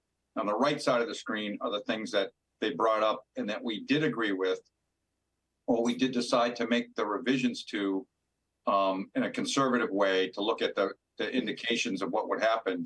And the bottom line overall is that it does not affect or change substantively our stormwater management design or our site design. But let me go through them. So since it's such a long letter, it's easy to just go through these bullets real quick. So there's discussion about soils and groundwater levels, whether there was proper adjustments. The information provided, I gave a response in the last hearing during testimony, but I gave a written response on how that was done correctly and that the information is adequate, and a groundwater estimated seasonal high groundwater adjustment was made using the available information and following the Cape Cod method. There was a discussion about whether this site is a critical area because there's a shellfish growing area downstream in the Stewart's Creek estuary. We felt like that didn't apply. We were over 1,500 feet away, 1,500 to 2,600 feet away from that area. We didn't feel that that was reasonable or it was applicable. There was some discussion about parking lot runoff included in design. Yes, parking lot runoff was included in the design. Discussion about stormwater pond outlets. There was a discussion on how it was modeled. It was modeled to simulate what was existing on a couple of those ponds. V-notch swale, if you will, a swale. So we used the V-notch weir to simulate that. It was more conservative because the V-notch weir, once it overtops, it gushes out completely, starts to gush out. So we felt that was the best way to do it. Emergency dewatering was mentioned. We didn't feel that was necessary at all because the ponds, all the detention areas, the infiltration basins dewater in less than 72 hours. Indeed, they both dewater in less than 12 hours, we believe. We believe our current calculations use a more conservative Rawls exfiltration rate, but a standard exfiltration rate of 8.27 inches per hour shows it much less than half a day. But we used the days, the amount of time that our current, more conservative 2.41, in other words, 3 times more conservative. So we were able to look at long-term acceptance rates. So we use that, and we don't believe that that's necessary. Finally, TSS removal requirement, again, leaning towards the need for it to be a critical area, which we disagree with. TSS removal to clubhouse and courtyard, we didn't feel that was applicable. Those are not, the courtyard and the clubhouse area, not sources of TSS. The roads, yes, but not the clubhouse area and the pond, you know, the area around the pool deck and so on. On the right side are the things that we did agree with and changed. There was some roof dry wells that they asked for some more detail. We actually added a sheet 21 to respond to that, to show that. The wick drains that are in the detention basins, we actually modified them because it did make a good point that they were so deep that they might be in contact with groundwater during part of the year. So we made shallower structures. We moved them a little bit higher on the side of the detention basins. So you'll see that on the drawings, but we did adjust that. Time of concentration on one of the proposed drainage areas was criticized because of the slope that was used. It was off by a decimal point, and they were correct. We found it, and we agree with that. So we made those changes and did that. There was some discussion about double catch basins and whether there was too large an area that was contributing to the double catch basins and not in accordance with the stormwater management handbook. And we decided to take a look at that. We did, and we decided, okay, let's just add a couple of more catch basins to break that area, the contributing area, up a little bit. And that's also shown on the current set of plans. Sediment forebay sizing, one of the discussions was how we included the bioretention area volume, and they didn't feel that was appropriate. So I said, well, personally, it is appropriate, but I felt like I should be more conservative when I'm looking at it. So we actually did a look at that. Infiltration basin 1, the sediment forebay was already adequately sized. Infiltration basin 2 was not, so we actually made it a little bit deeper. We're able to do that and provide the correct or the required amount of volume. So that was done, and that additional sizing document or stage storage table is included. And finally, mounding analysis. This is an item that's always difficult for people who aren't familiar with the hydrogeology of a site to really wrap their hands around, but I'm very familiar with it.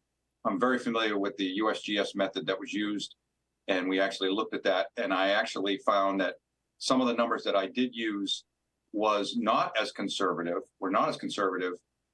for specific yield for horizontal hydraulic conductivity. So I went and used more accurate numbers from additional research I found online from USGS and reran all the numbers, and it turned out that the mounding was less, from 1.75 to about 1.5 feet. So not a significant change, and none of these comments, none of these changes and revisions affect the stormwater management system performance. So now I'd like to turn it over to Katie Barnacle to go ahead and put together, go and discuss the rest of these slides and go through some of the comments that she put together, responses she put together. Go ahead, Katie. Thanks, Ed. Hi, again, I'm Katie Barnacle with ILEX Environmental. I'm a senior wetland scientist, and Beta had brought up some issues relative to the wetlands. They said the notice of intent did not provide sufficient documentation demonstrating performance standards, and we thought it was an incredibly thorough notice of intent. So we didn't make any changes because we thought the notice of intent as submitted was sufficient. As clarified in the last hearing last week, there is no local coastal bank. And we had provided some information about getting a waiver from local bank setback. And we don't have any local coastal banks, so that local bylaw is not applicable to state banks. So there's no any discussion, I guess, relative to the local coastal bank is not applicable at this point. And also we felt that the two isolated areas are not considered vegetated wetlands under the local bylaw, and that still stands. You know, as much as we keep reviewing it, we still believe that our definition and our interpretation of the definition, that being that these areas are not supported by groundwater or surface water. So we still believe there are no local vegetated wetlands. The project meets the riverfront area performance standards. And again, we thought we were incredibly thorough and we thought we laid it out very simply about which provisions allowed the work in the different areas, whether it was the access driveway or the emergency access or the stormwater basins or the grading associated with the buildings that we meet the riverfront area performance standards. So no, we didn't make any changes. We did provide documentation of impacts and mitigation under the bylaw, and we do have a summary table which does show that, which I think will help help kind of clarify where the impacts are and where the mitigation is provided. The depiction of the FEMA flood boundary up in the area of where the emergency access is needs to be clarified. There's two ways to show the FEMA flood boundary, and that is exactly scanned as shown on the FEMA firm maps. And then there's taking that to a more specific site survey.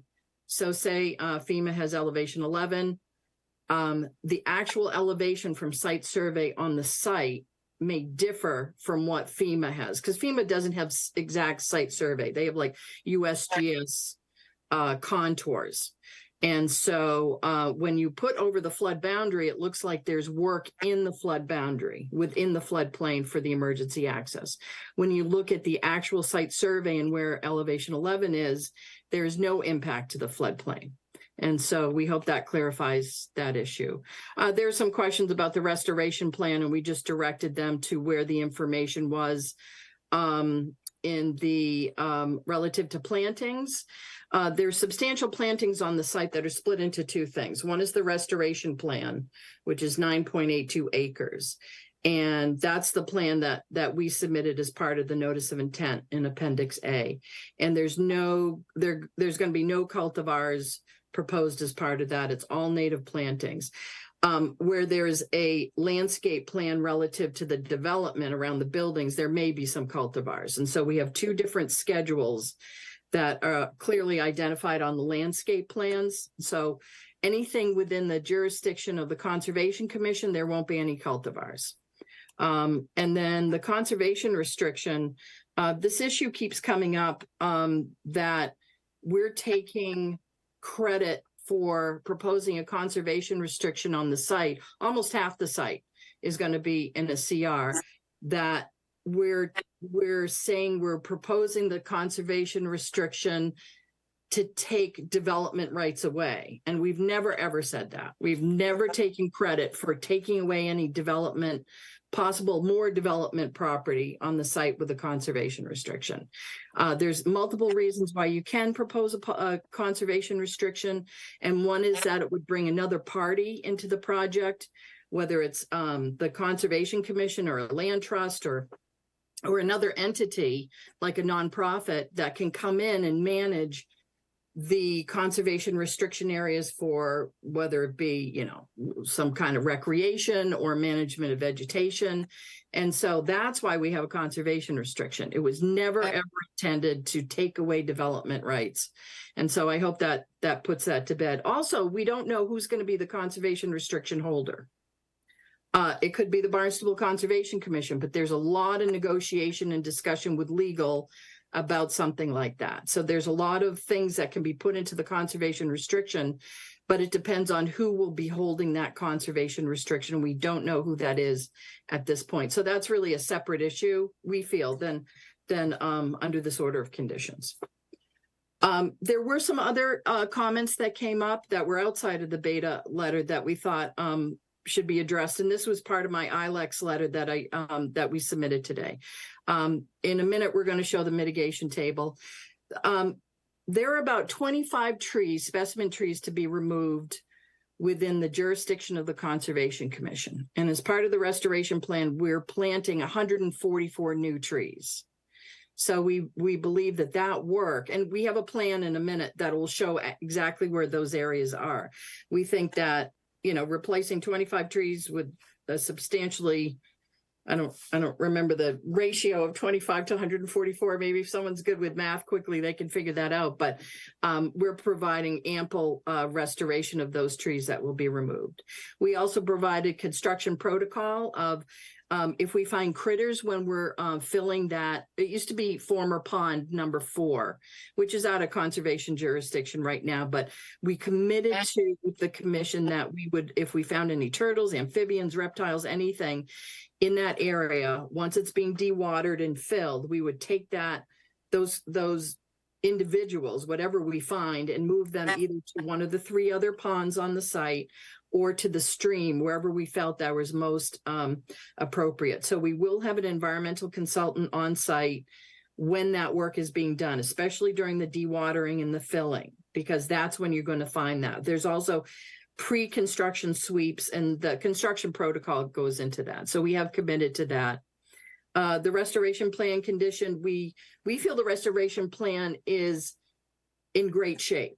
And we would like the Conservation Commission to approve it as a condition as part of this project. If following staff review of that restoration plan, they feel there's more appropriate plantings or something different, that we hope that can be conditioned, that any revisions can be an administrative review by staff.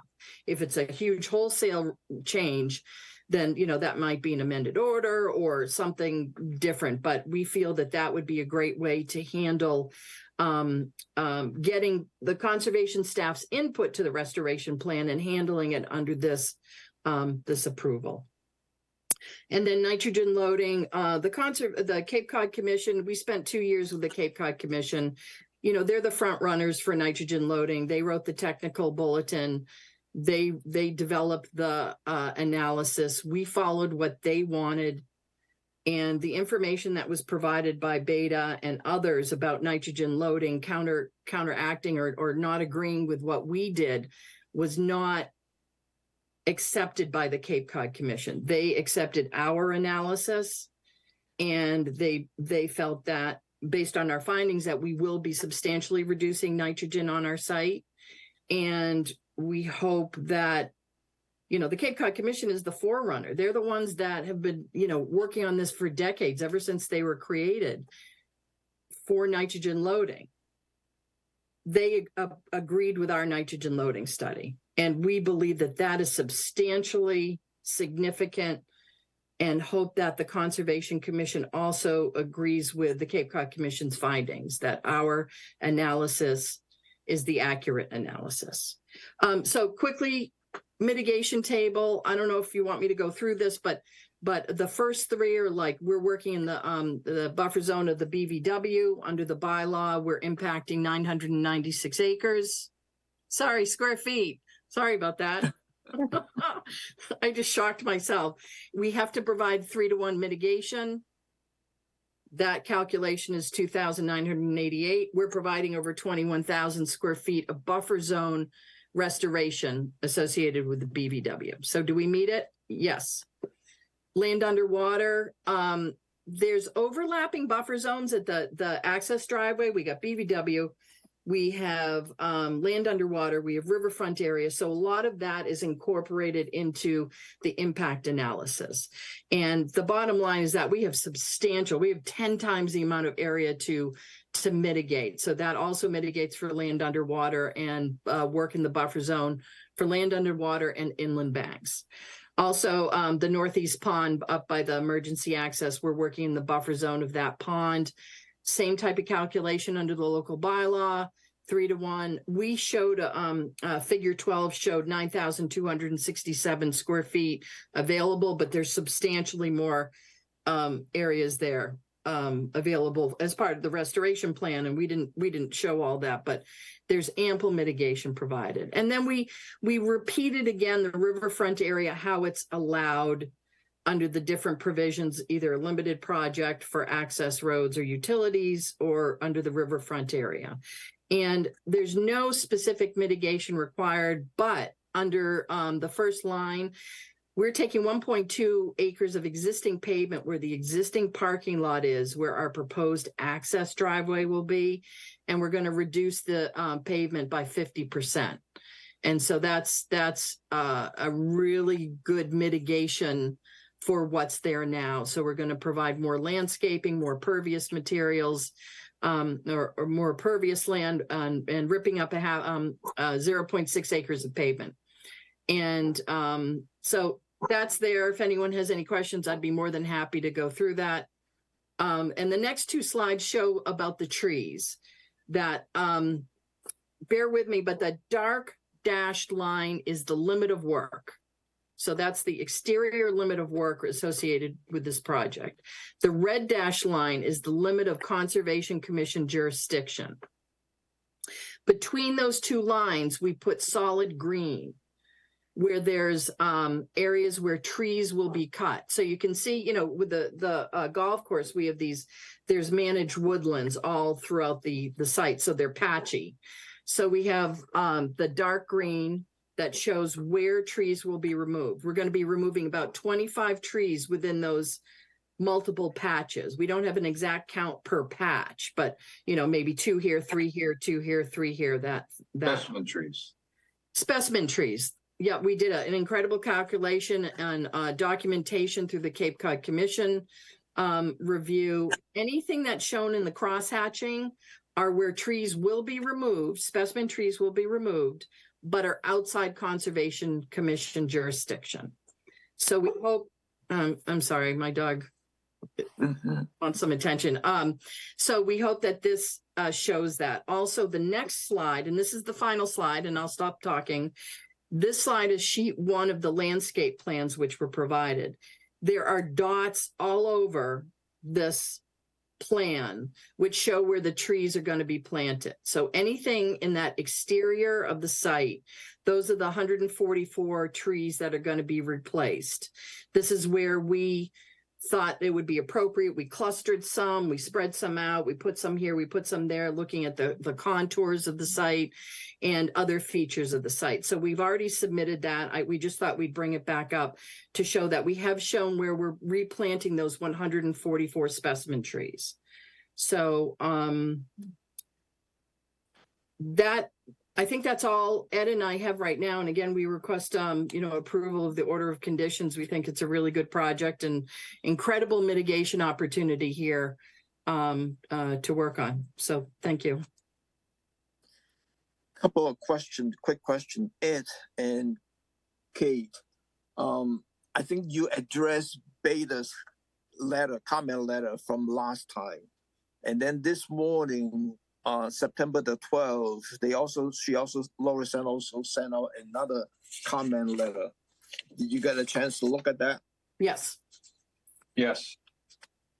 We found nothing new in it. Okay. You know, they talked about the riverfront area and how they didn't agree with our alternatives analysis, and we thought our alternatives analysis was very substantial and very thorough. They brought up the conservation restriction again, which we think that we've answered that multiple times, and also the isolated vegetated wetland issue. It's clear that these two small areas that we're not even considering as local, we believe there are not local bylaw wetlands, are not even federal jurisdiction wetlands. They're just not. They might not have ever been in the past 20 years, but not in the past 8 years, and definitely not with a recent Supreme Court decision, Sackett versus the EPA, which we've included that information in our joint response. So there's no federal wetlands out here. There's no way. I'm not sure why. Plus, that's outside of Conservation Commission's jurisdiction, but there's no federal wetlands. There's no way that the Army Corps would take jurisdiction over those two small areas under the Federal Clean Water Act, which brings in the Massachusetts Surface Water Quality Standards. There's kind of an overlap quasi federal state with the Massachusetts surface. It gets complicated, but there's no jurisdiction, we believe. Very clear. Thank you, because I'm not familiar with that, so I am trying to dive into all this interpretation and stuff like that. So I'd be more than happy to provide more information if it would help. The response letter that Katie and I authored, dated September 11th, yesterday, that we got this morning, has an extensive analysis and extensive response and a reference to the EPA court reference that Katie mentioned, and a description, I think an accurate description of why it's not a jurisdictional wetland. or jurisdictional at all. I think the bottom line is it's isolated. And it's not isolated land subject to flooding. So it's not subject to the Wetlands Protection Act. It's not bordering on any stream or pond. So there's no Wetlands Protection Act jurisdiction there, clearly. It's either going to be isolated land subject to flooding or bordering vegetated wetland. It's neither. So then you go to the local bylaw. Right. And we had talked before about it does not meet the vegetated wetland definition because it's not supported by groundwater or surface water. It's supported by runoff and irrigation water, which are not considered surface waters of the either the federal definition of waters or the state definition of waters. Never has been. Never has been. I've been doing this over 35 years. Never has been. Oh, thank you. I just haven't got a chance to dive into it. I know it's very complicated. And this morning, I just got that comment letter, and then I was scratching my head. I'm running. It's a rabbit hole. It's a rabbit hole. I know. So, Commissioner, any questions?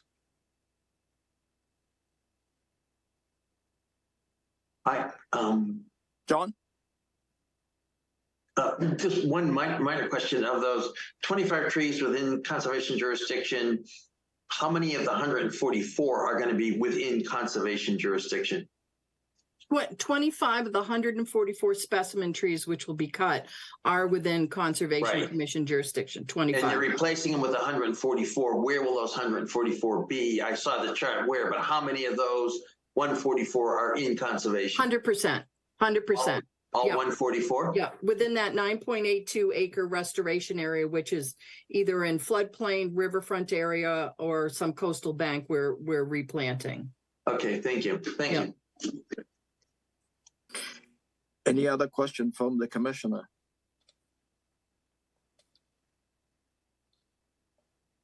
No one? Stone, public comment. I see a whole list here. Yeah, so in order of their appearance as identified, I've got 7 people. Number right with Laura from Beta Group. Thanks, Tom. Hi, everyone. Laura Krause with Beta Group. Hey, do you want this, Mr. Chairman? Do you want this timed, or how do you want to handle it? Yeah, we should put a time limit of 3 minutes. Okay. Go ahead, Laura. Thanks, Tom. Hi, everyone. Laura Krause with Beta Group. I'm here working with Save Twin Brooks, who engaged us to review the notice of intent, as I believe you all know. So as everyone indicated, we did submit a supplemental letter today, and Gary James from Beta, our stormwater engineer, will respond to the responses related to stormwater. So I'll let him speak to those comments. I do want to speak briefly to the comment related to the riverfront area alternatives analysis. In the alternatives analysis, the applicant indicates that the project, if there were to be fewer buildings or a less dense development, that it would be economically infeasible for the project. However, there were no figures or numbers to demonstrate that that assertion. So, we really feel like the Commission should request that information. If they were to remove a building, what would that do to the economic feasibility of the project? Similarly, we agree that there are provisions that allow for driveways to be located within within resource areas and riverfront area associated with the limited project provision, and that drainage basins can be located within riverfront area if there's no alternative. However, there are potential alternatives such as subsurface infiltration that would completely remove, or may be able to completely remove the stormwater facilities from the riverfront area, and that could further decrease the impacts to riverfront area. Those alternatives were not evaluated in the alternatives analysis, and those are items that we wanted to bring up with the Commission. And the other point of comment that we'd like to reiterate, and we do understand, we in no way believe that those isolated wetlands would be federally jurisdictional, but they are wetlands as defined as a water of the Commonwealth, which has a separate definition as a water of the United States. They're 2 different issues. We've been going through this recently on another case in in another town and have been given the indication that isolated wetlands with overland flow are subject to jurisdiction under under 314 CMR 9. Again, not subject to your jurisdiction, but it is the kind of the nexus between the definition of a surface water and the definition of a vegetated wetland is, that's the question here that we're presenting to the commission. There's no exclusion of stormwater as overland flow from the definition of a surface water, and the isolated wetlands on the site have resulted or have developed over time to create a soil profile that supports a wetland vegetated community. And there's like a perch water table there, and we suggest that the commission take another look, or that the applicant provide some case law that agrees with their assessment and review of the regulations. Thank you very much. Who's your stormwater engineer? Gary James. Gary's on too. Gary? Yep.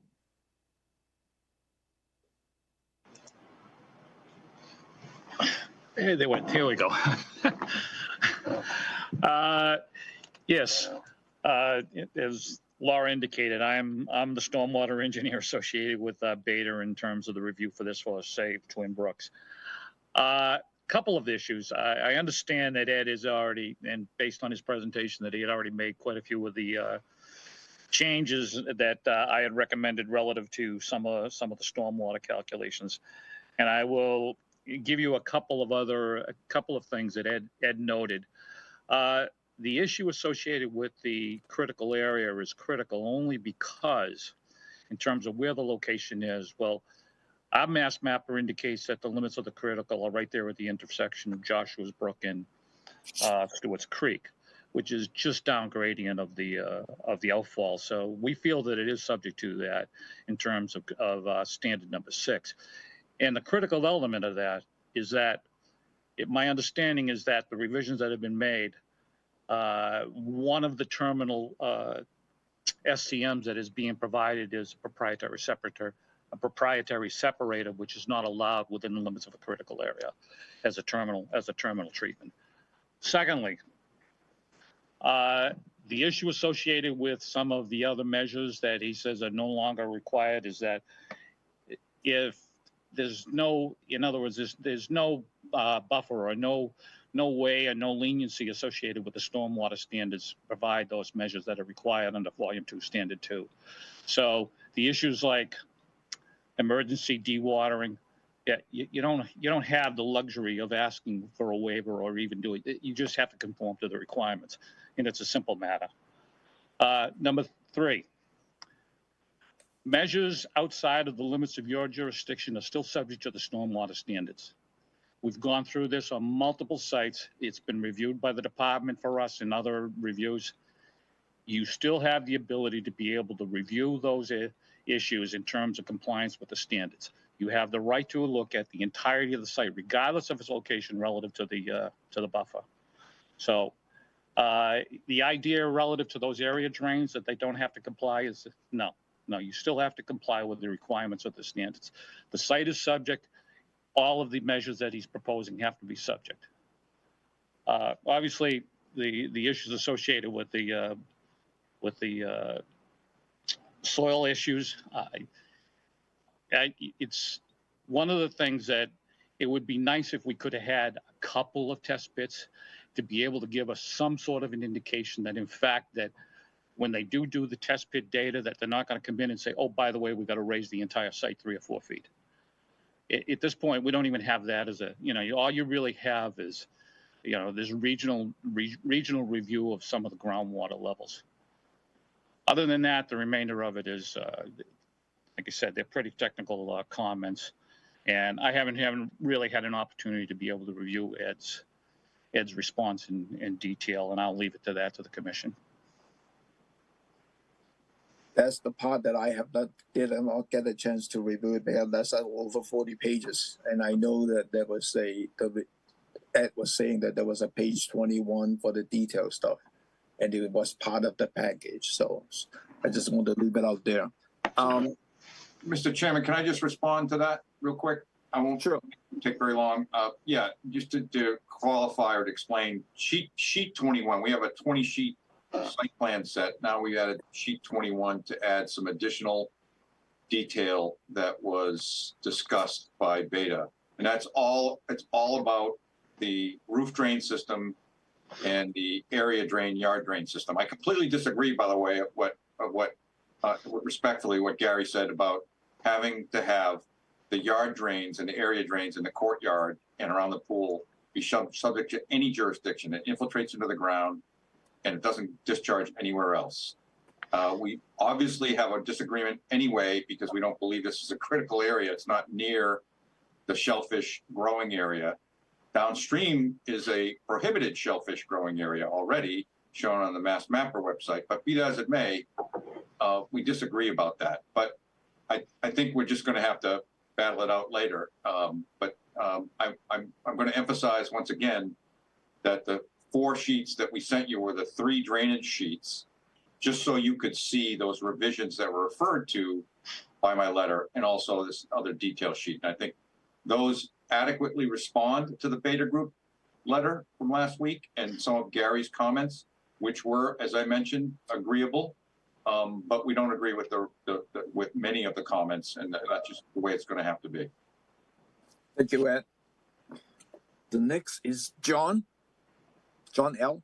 Yes, thank you, Mr. Chairman and members of the commission. My name is John Ale, 62 Wachusett Avenue. Mr. Chairman, first let me say I can sympathize with your comments about all the last minute submissions. The applicant added nearly 50 pages today in total. I sure haven't had a chance to read them. I don't think Beta has, and I'm pretty sure you and all the rest of the commissioners haven't. There's important information in all of that you need to digest in making your decision. Now, there were a bunch of questions that were raised at last Tuesday's hearing, and you have the written submission from Beta a week ago, 4 pages they added this morning, and the testimony this afternoon. This all confirms that, first of all, the on-site isolated vegetative wetlands of freshwater wetlands under MGL Chapter 131, those are being filled at almost double the area that the town's wetlands protection bylaw allows. Second, these IVWs are waters of the Commonwealth, as was just described, and 314 CMR 9065 flatly prohibits filling waters of the Commonwealth for impoundments, as is being proposed here. Now, you have jurisdiction over these matters. The plans clearly violate these regulations. It's pretty much black and white once you go through these materials. But if you still have questions about the regs and what the bylaws say, I urge you to ask the town attorney's staff to advise you on this. You can't just take the applicant's consultant's word for it. In addition, again, as Beta points out, the applicant's justifying a variety of aspects of its stormwater system because, so it claims, they're the preferred alternative, taking into account all the costs and technology. But if you look at the response, even the one this morning, they have provided you with no actual cost estimates on alternatives. None. Zip.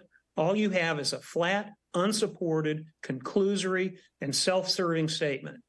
Now, as knowledgeable and upstanding as Mr. Pesci and Ms. Barnacle no doubt are, you can't just take their word for it any more than you would accept the statement that we're complying with all the laws and rules without some explanation and support.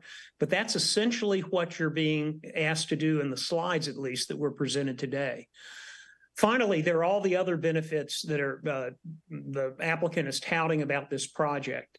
But when members of the public raise issues, from the number of trees that are going to be cut down across the property to nitrogen loading to the conservation restriction on land where you can't build anyway, it's pretty skimpy, by the way, as the testimony today showed what that conservation restriction is going to have. But anytime somebody raises this, the applicant's representatives are quick to say, pay no attention to that. It's not within the commission's jurisdiction. Well, they can't have it both ways. If they want you to consider those benefits, then you have to listen to the flaws too. Those flaws are in written comments. From the number of trees that are being cut is very different in what was presented to the Cape Cod Commission, the number of trees. And I won't take your time on that today. In any event, wetlands, riverfront, stormwater are in your jurisdiction. You're charged with oversight of the town's open space and recreation plan. And the applicant has the burden of showing that it's entitled to the permits it's seeking. It hasn't done so. Thank you. Thank you, John. Latinia? Hi, yes. Regarding the applicant's proposed conservation restriction, CR, on the 35 Scudder property, I request that items in my email to you yesterday factor into the commission's decision on this NOI and be addressed in the specials in the order of conditions, should you decide to permit the project. The applicant is seeking credit for a vaguely described conservation restriction on a portion of the property on which it does not plan to build. Much of that land is so restricted that building would be limited, if not wholly forbidden. It should not get credit for simply subjecting land to restrictions that laws and regulations already impose. If the applicant is seeking wetlands mitigation, then the CR does become jurisdictional.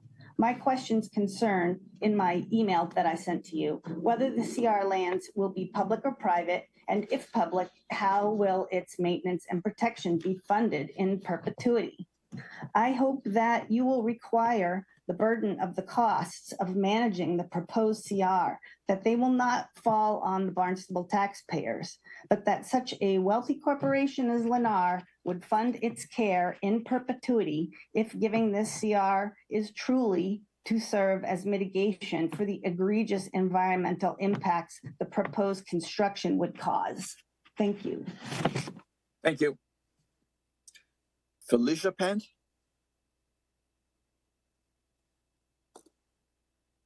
Yes, good evening and thank you. I submitted a letter yesterday. I hope you all had a chance to read it. I know you had a lot, but it's only 2 pages, so it wasn't 48 or anything else like that. Ms. Barnacle recently used these words today. The words were within your jurisdiction. And that's what my letter, I was compelled to write a letter about those. Those are key words, and it was the subject of my letter submitted yesterday. I don't know if you're aware of this, but this entire parcel, if you go back to the 1850s and to the 60s, was once wetland.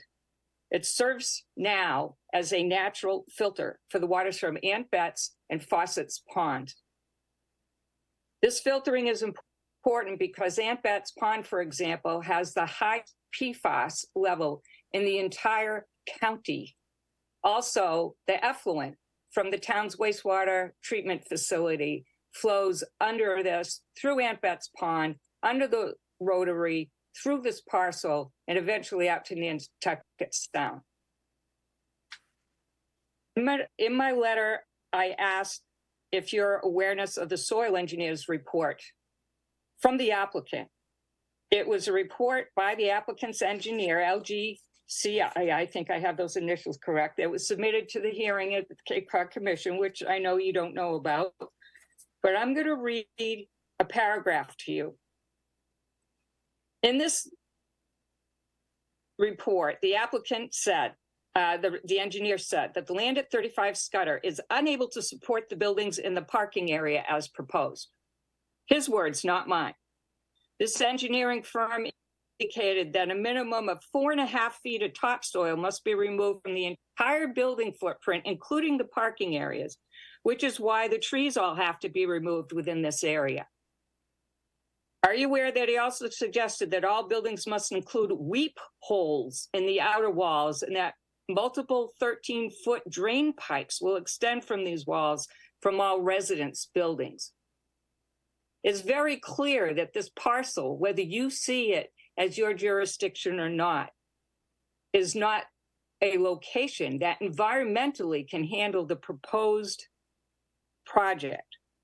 You are the one and only commission in town that will review any environmental impact this project has on the west end of the village of Hyannis. And Hyannis is still a village for those of us who live here. It's imperative that you look at the damage the entire project will do and not limit yourself to the 100-foot buffers. Why is this important? If this project was on solid ground and if they did not have to excavate a minimum of 4.5 feet of soil and replace it with God knows what, and if the buildings didn't need weep holes in the walls, nobody would ask you to broaden your review. But all of that is true. It's all in the application. It's all online. You can see it and ask for it. And I'm sure Darcy's able to get it from the Planning and Development Department if you want to read this report. Time's up. Shame on you. Thank you. Mr. Chairman, can I respond to that just so I have that on the record? Sure. Well, just want to comment about the that's not right. response regarding the geotechnical report. I read what Ms. Penn put together, and I was concerned when I read it. I'm going, that doesn't sound right. So I reread the geotechnical report, and unfortunately, I know she's got a lot of experience in site planning development or planning board tenure. However, she obviously does not have the same level of construction expertise that several of us have. So the way that the geotechnical report is written, she's taken out of context. I just want everybody to understand that you absolutely take the topsoil and subsoil out from the footprint of every building you build. You do not have materials underneath those buildings that can not support the load. So that's what the geotechnical engineer wrote. On page 8, it says the superficial topsoil and subsoil are not suitable to support the proposed buildings. Every project I've worked on, the geotechnical engineer has written that. So don't take that out of context. The other discussion she had about weep holes in walls, those are for retaining walls. If you go to that page, you'll see it's about retaining walls. I don't know where the 13-foot long pipes came from, but that's not something that we would be putting together unless it's absolutely necessary in a particular location. I don't see any location where that would be necessary. So there's no retaining walls on the site right now. So it is simply a caveat that the geotechnical engineer puts in all his reports.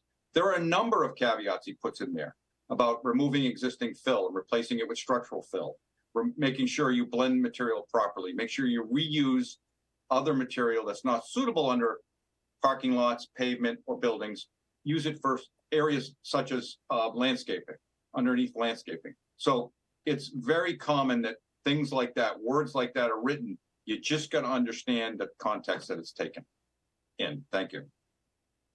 Ed, on the geotechnical report, is that part of the NOI applications? It was part of the NOI application as an attachment, was an appendix of the drainage calculations.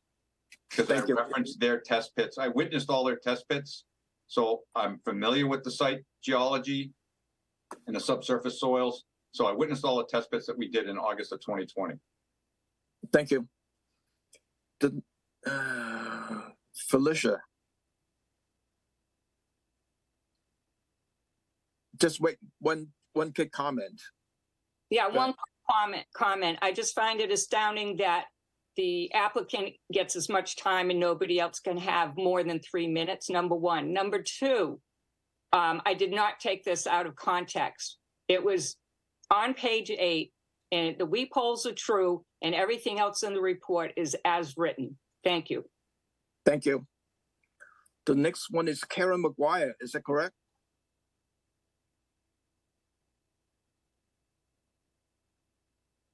It's number 7, Karen McGuire. Yes. Yes, can you hear me? Brian? Can you hear me? Yes. Okay, thank you very much. My name is Karen McGuire. I live on Greenwood Avenue, 234 Greenwood Avenue in Hyannis. QMC has mentioned in this hearing and other hearings various aspects of this project that are not under your jurisdiction, that indicate favorability of the project in different areas, once again, that are not under your jurisdiction. So looking at an area that is not under your jurisdiction, but certainly in these times of climate change and flooding and what is happening to this particular piece of property, I ask everyone to please read the letter from Brian Hughes that was submitted for this particular hearing that talks about the removal of over 600 mature trees within that site plan boundary. I know that's not under the jurisdiction of this particular hearing, but it is something that I think we need to keep in touch with as we're going through the changes in our environment and in the conservation, the importance of the conservation enhancement and preservation in this site. Comment that was made, it was nice to see that there is a change that's been made to the access driveway, which was part of the, I believe, the original purchase. Maybe your lawyer can, the QMC lawyer can address this. But when I believe when the site was in the purchase and sale, it include an access driveway. Now the driveway is encroaching on the parking lot, which I believe is now owned by the owners of the hotel and conference center. So my question is it's as it expands into this, who actually owns a parking lot that this expanded, this change in the driveway is proposed? Not only the expansion of the driveway into the parking lot, but also it was mentioned that piping will go underneath to help with drainage. Who owns that? Is that something that is included in the purchase and sale, that extent of that piece of property in terms of the access? Because I do not want it to be misleading if this is actually not something that was originally negotiated by the purchase and sale agreement. Thank you for your time. Thank you, Karen. Next one is Kate. Kate Gulliver, Hyannis.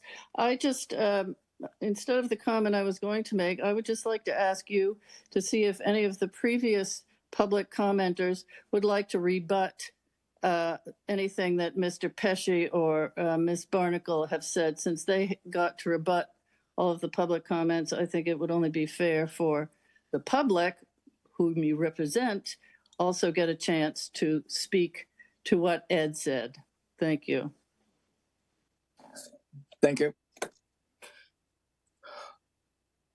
Is there any more public comment on this stone? Seeing none. None. Ed, I need some time to go through the material that you submitted this morning. I'm thinking that we may need some continuance to get through all the material and whether to drop some conditions for that or not. So is that, how much time do you think that you needed for a continuance to allow us have some time to look at this? Well, obviously, every time we show up, people bring comments, which causes us to prepare stuff and to respond to and to help the commission understand those comments and to respond to them.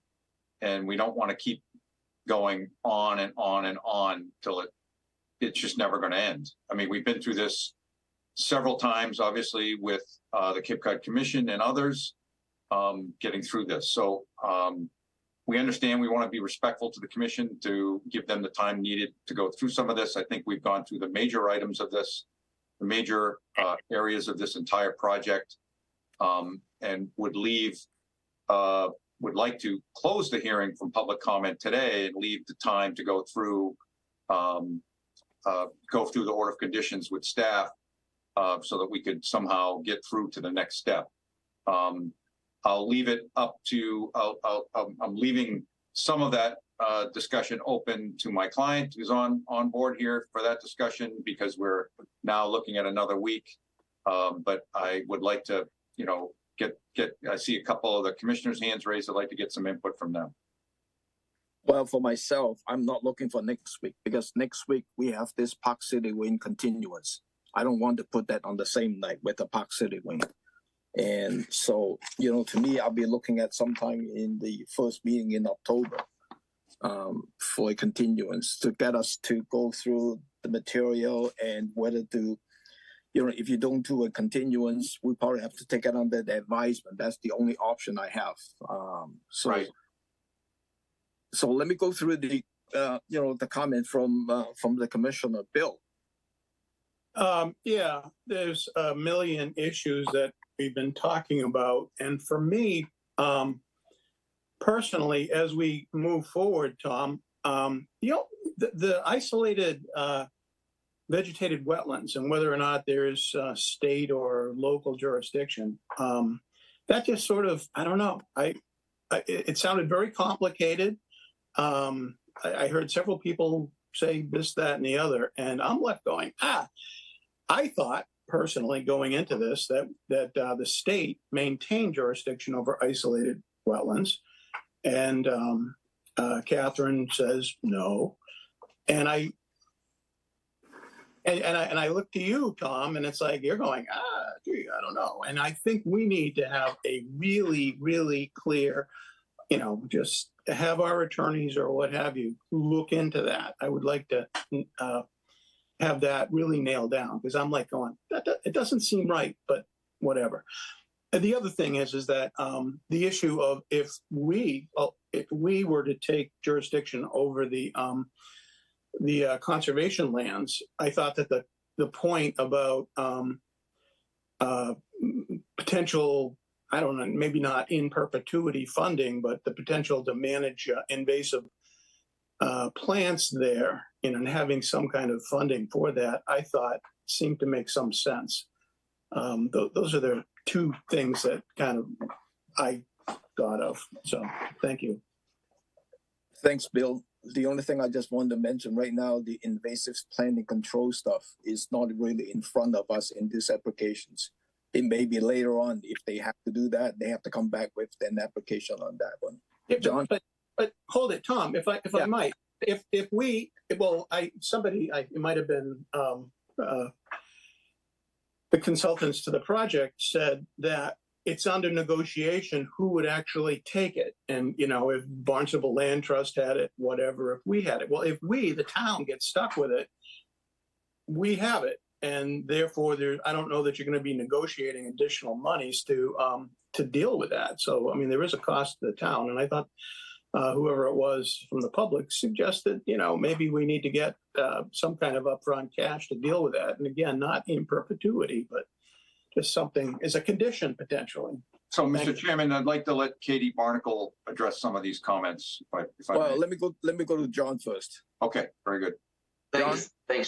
First, it's my understanding that a conservation restriction like that is a negotiated document.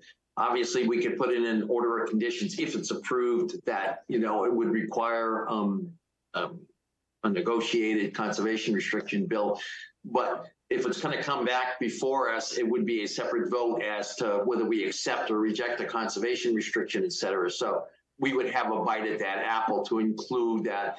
If it was just going to the town, or it was going to one of the land organizations, the trust organizations, they would, of course, be negotiating it, but still come back for conservation support of a CR on property. I'm more concerned with the comments about jurisdiction. I read the email, Ms. Penn, from you about conservation jurisdiction. And, as a citizen of Barnstable, I wish as this commission had this broad jurisdiction to look at all the environmental issues and the climate change issues and the impact of a project like this on the total environment for the Cape and more specifically for the town of Barnstable. I read, reread, and studied this thing a couple of times after I received your email, looking at jurisdictional issues and the laws that give us the power and force people to file an application and give us the power to review them are restrictive relative to what we can consider, what is within our jurisdiction. I may not like it as an individual, as a citizen of this town, but it is the best that we can do. And it's the most that we can legally consider. And if we go beyond that, it is clear that a court will just throw it right back at us. And it's nothing we can do. Now, I want to quickly add, I am not an expert. Bill raised and the other individuals raised this thing about the isolated vegetated wetlands. I am also, Bill, unsure of that from a jurisdictional point of view. I really don't have that knowledge. I know what it says in the Barnstable ordinance about that, but I'm not sure what the state implication is. I heard two separate arguments on it. So I would not mind getting our law division to say, hey guys, here is what the law says. That would sure help me a little bit. Maybe the attorney who's, I think, got his hand raised would like to add to that. So those are my concerns. I would finally say, the applicant has a right to ask for a continuance or to not, as you know. The commission can agree to a continuance if one is requested.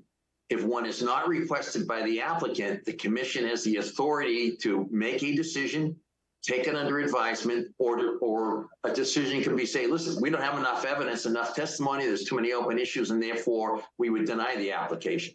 So the commission does have that authority if it's forced to a decision before the commission is generally satisfied that all the relevant evidence has been presented. And I'm not saying it has or has not. I'm just saying that that is an option for the commissioners to discuss should you choose to force a decision. That's something for you to think about. So that's all my comments, Tom. Thank you. Thank you. One thing I just want to, mention that because that's the question mark in terms of our jurisdiction on those isolated wetlands. And I'm wondering whether, we should be provoking that Chapter 708 to hire some outside consultant to give us some feedback, because I'm not really educated on that side of things to some degree. And, I don't think the lawyer can do that for us. I think except the wetland scientist or somebody that's familiar with those situations. But isn't the question, Tom, whether they are within jurisdiction of this commission or not? If they're not, it doesn't matter. And that to me is more of a legal issue, and maybe one of our town lawyers can address that. So that's just a thought. Yep. So let me go to Ed or Kate. I guess I would like to give the opportunity for our project attorney, Brian Dugdale, to just respond, if I would. Okay, Brian. Through the chair, thank you. Hopefully everyone can hear me okay. On this issue, the isolated vegetated wetlands, we're taking the position that they are not isolated vegetated wetlands. And the issue actually is relatively simple. And it really is just an understanding of the definition. Under the local bylaw, it matters whether or not there's wetland type plants present. And more than 50% of the plants in a specific area are wetland species. We're not disputing that that's the situation here. But what it says, it needs to be supported by either groundwater or surface water. And in this case, we're taking the position that it's not groundwater. It's clearly not being fed from something below the surface. It's also not a surface water. The surface water is not defined in the local bylaw. But in our experience, and I've looked, I don't know any cases that say that water that's fed by irrigation, runoff from irrigation mostly, and some stormwater would be considered surface water. The definition that keeps getting referred to in the Wetlands Protection Act regulations says surface waters, all waters other than groundwater within the jurisdiction of the Commonwealth. And these are the examples that they gave. Things like rivers, streams, lakes, ponds, springs, impoundments, estuaries, wetlands, and coastal waters. Nowhere does it say anything along the lines of stormwater. Nowhere does it say anything along the lines of something that's fed by irrigation. So we respectfully, we do understand that there are concerns raised, but it is a relatively simple matter of interpretation. And I'll let Katie say a little bit more because she's much more experienced in terms of talking about what is the surface water and how it relates to stormwater. But before I do that, I will just say, we went through a very, very long process being reviewed by the Cape Cod Commission, including very detailed looks at some of the issues that are here, but also many other issues. In our experience, our opponents are very good at making a presentation, raising questions. For example, there's no case cited where they said that we're wrong. There's not one case that's been presented, but they raised questions about it. And what's going to happen is if we give an extension, then the next time there's going to be some last minute stuff. And it's going to raise new questions. And we get into this cycle where it just continues to go again and again and again. We think that issue is relatively simple. And respectfully, I think Mr. Ale mentioned the length of the response of our submission today. That was in response to a voluminous review that was provided by our well-funded opposition. We're doing the best we can to answer all of the questions, to address any real issues. But respectfully, we cannot continue to submit more and more information. I'm happy to go back, to hand it over to Katie and answer any more questions about the definition under the local ordinance. Thank you. Thank you. Kate? Hi, thank you. Yeah, just real quickly, before I get into the wetlands, I want to say the conservation restriction are typically funded because no one wants to take on a conservation restriction and use their own money to manage a conservation restriction. So it's always funded. I don't know of any case where a conservation restriction has ever been approved without some kind of funding associated with it. Now, what funding that is and what it's for, it depends how much work is proposed in the conservation restriction. Are you going to have, pathways, parking, signage? It all depends what's proposed. And that depends on the entity that will hold that conservation restriction in association with discussions with the town and the landowner. So that is something that I think has to be tabled. It's very important, but if things are proposed like pathways and signage and things like that, that would have to come in front of the Conservation Commission again. Obviously, that would be work that would be in the Conservation Commission's jurisdiction. Also, the invasive species, there is a provision in the restoration plan if we do encounter invasive species to develop a plan. So there is wording in the restoration plan which covers invasive species. So I hope that answers that question. I identified what invasive species we've observed out there. And certainly when you start altering land, it provides an opportunity for plants to become more invasive. And so you really have to watch that, especially when you do a restoration plan, to make sure that Phragmites doesn't take over or bittersweet doesn't take over. So that's always a provision of a restoration plan. Always, always, always. That's a huge part of it. And that can be developed if things are happening out there and you see that invasive species. Okay, so that provision is there. So I support what Brian said about the isolated areas. The Wetlands Protection Act is very specific about wetland resource areas it takes jurisdiction over. And isolated areas are not subject to jurisdiction unless they hold a big volume of water. And that's the isolated land subject to flooding. So it's a calculation, and we provided calculations in the notice of intent to show these areas didn't hold that volume of water. The confusion is there's this federal wetland definition, and there's the Federal Clean Water Act. And in a lot of states, they don't have a state Clean Water Act. So the Army Corps of Engineers takes care of work in federal wetlands. In Massachusetts, we have a state wetlands Clean Water Act, a Massachusetts Clean Water Act. The Army Corps allows the state to take care of federal wetlands under that state provision. I don't want to get too complicated, but we still have to meet the federal definition of wetlands in order for that nexus to happen. And we don't.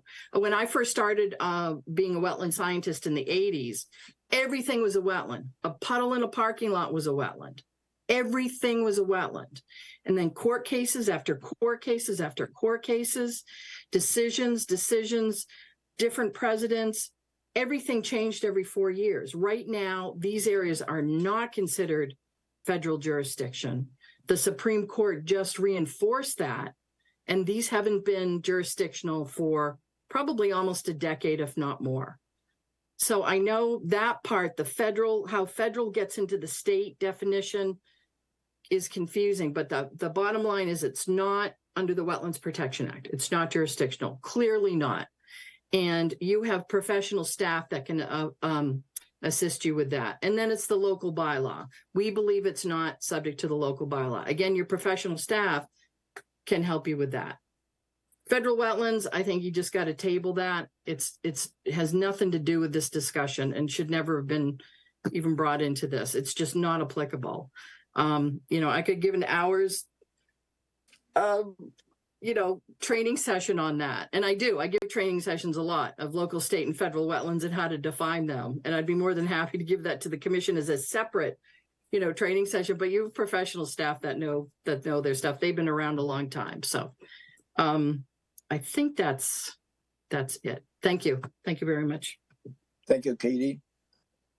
So, but I'm still going back in terms of mine is not clear. I think I'm still looking for some Chapter 704 outside help to help us to determine that jurisdictionally on those isolated wetlands, whether they are or not. I know, Darcy can speak, whether you want to review it and make your determinations, or, should we have some outside help to help us to have a better understanding of that? Darcy? Yes, thank you, Tom.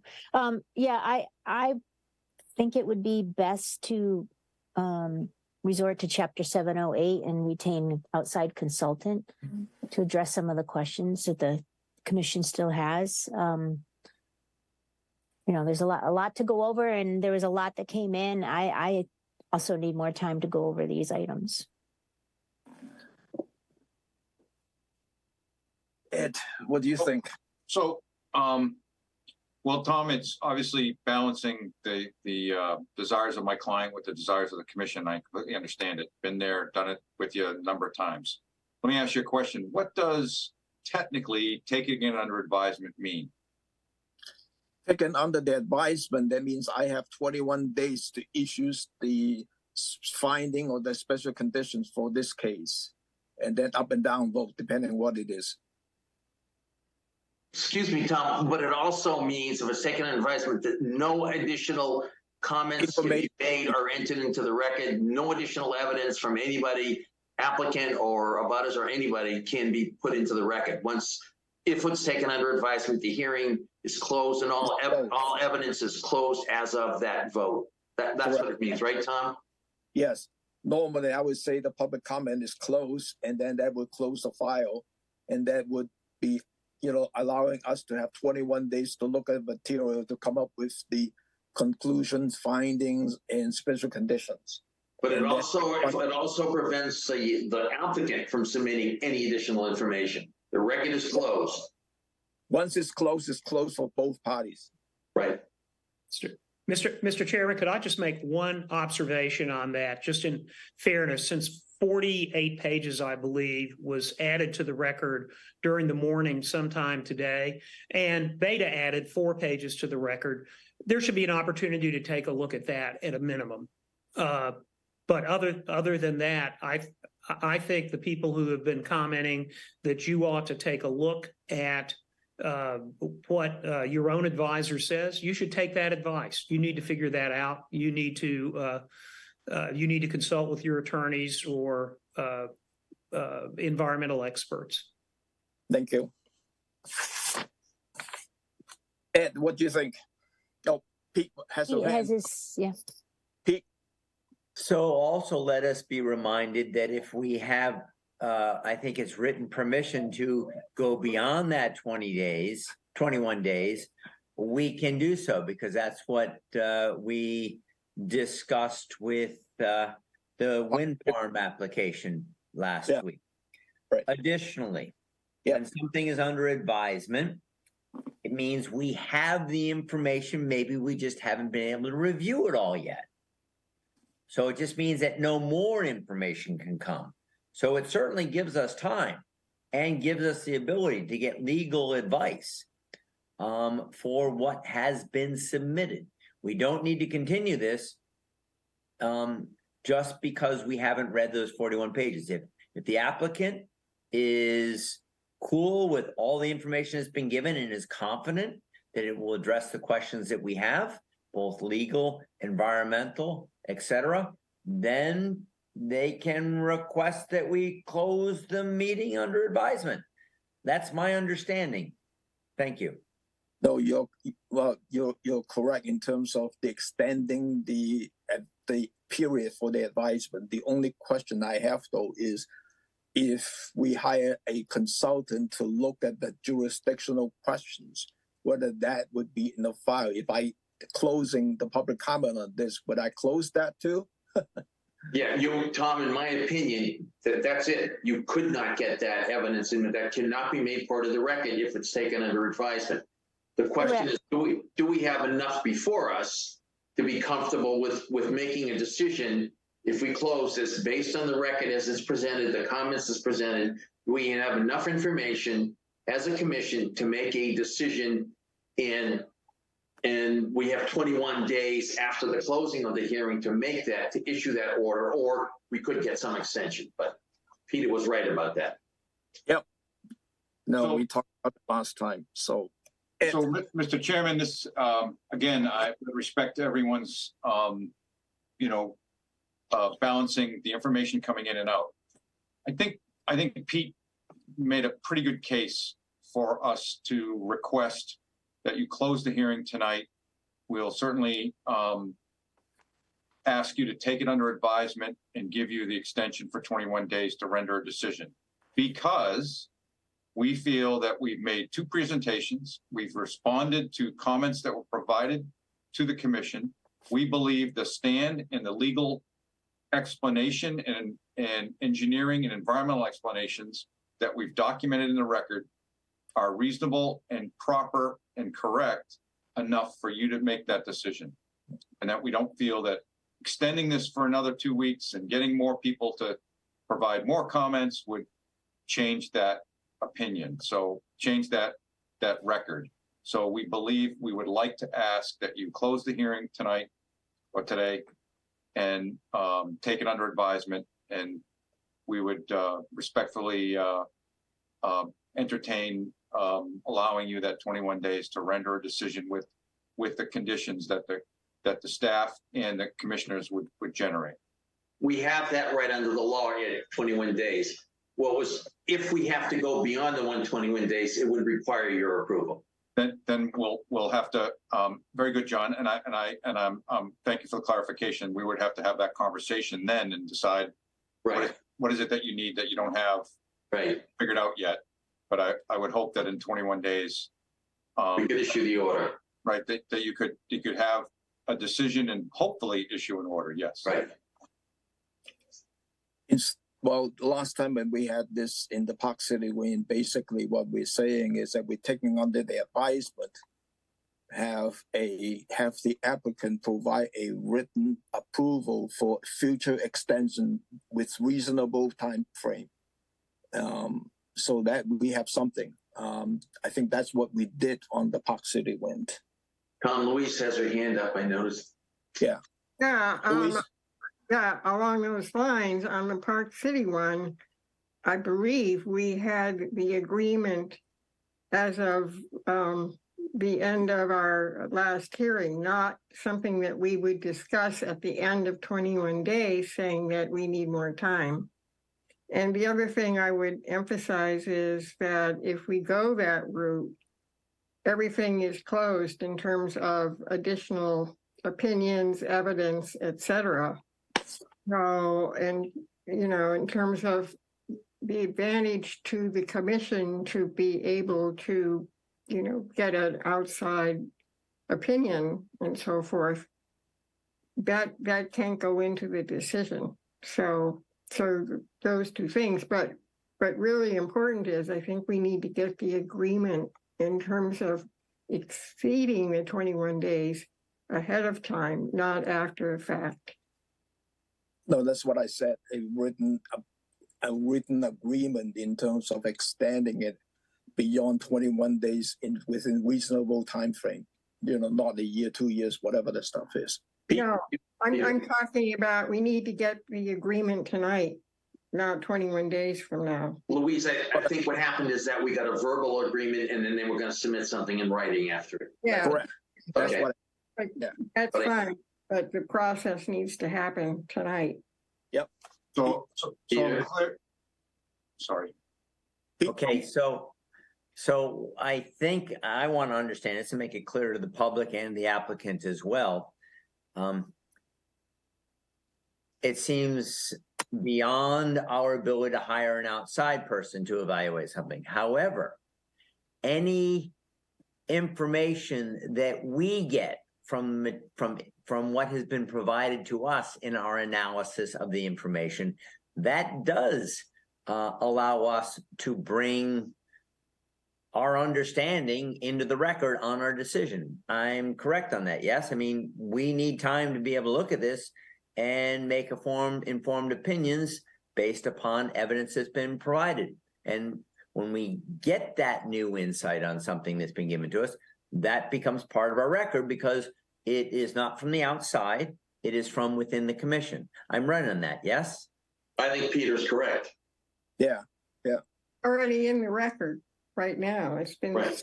we just haven't had a chance to read it. Exactly, Louise. It's already in the record. We just need to understand it. And then whatever we have in our understanding gets added in part to our decision. But we're allowed to do that. Thank you. Bill? And to follow up on Pete's comment, doesn't that mean then that the commission has access to its attorneys, our town attorneys, to interpret that? And that's not new information. That's us working with our attorneys, right? Correct. I mean, That's we get input from them, and that's not new additional information, but they could help clue us in, or perhaps Darcy's involvement. Yep, that's my new information. Tom, I'm not sure what Bill said is correct. I think, Darcy, yes, based on the information submitted, her reading, et cetera, yes. Based on the record before us, yes. But I'm not sure that we could accept it, Bill.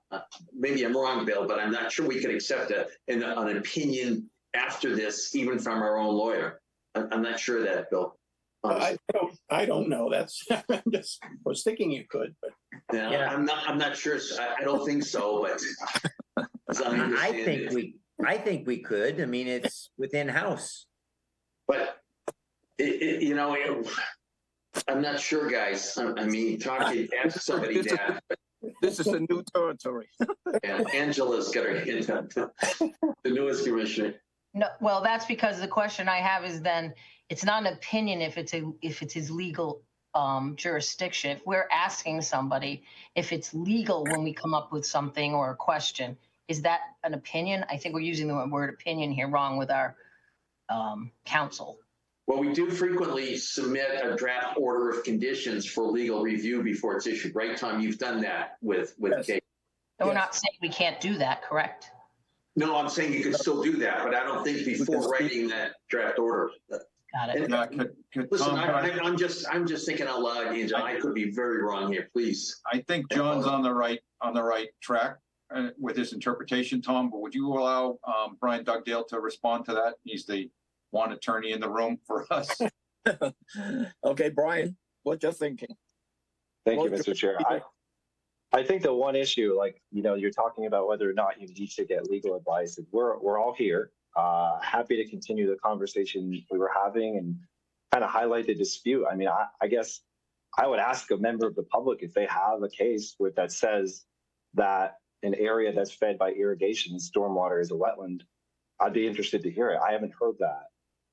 It's really simple. Is the plant life that's actually on site that's fed by irrigation, does that mean it's fed by surface water? We take the position that the answer is no.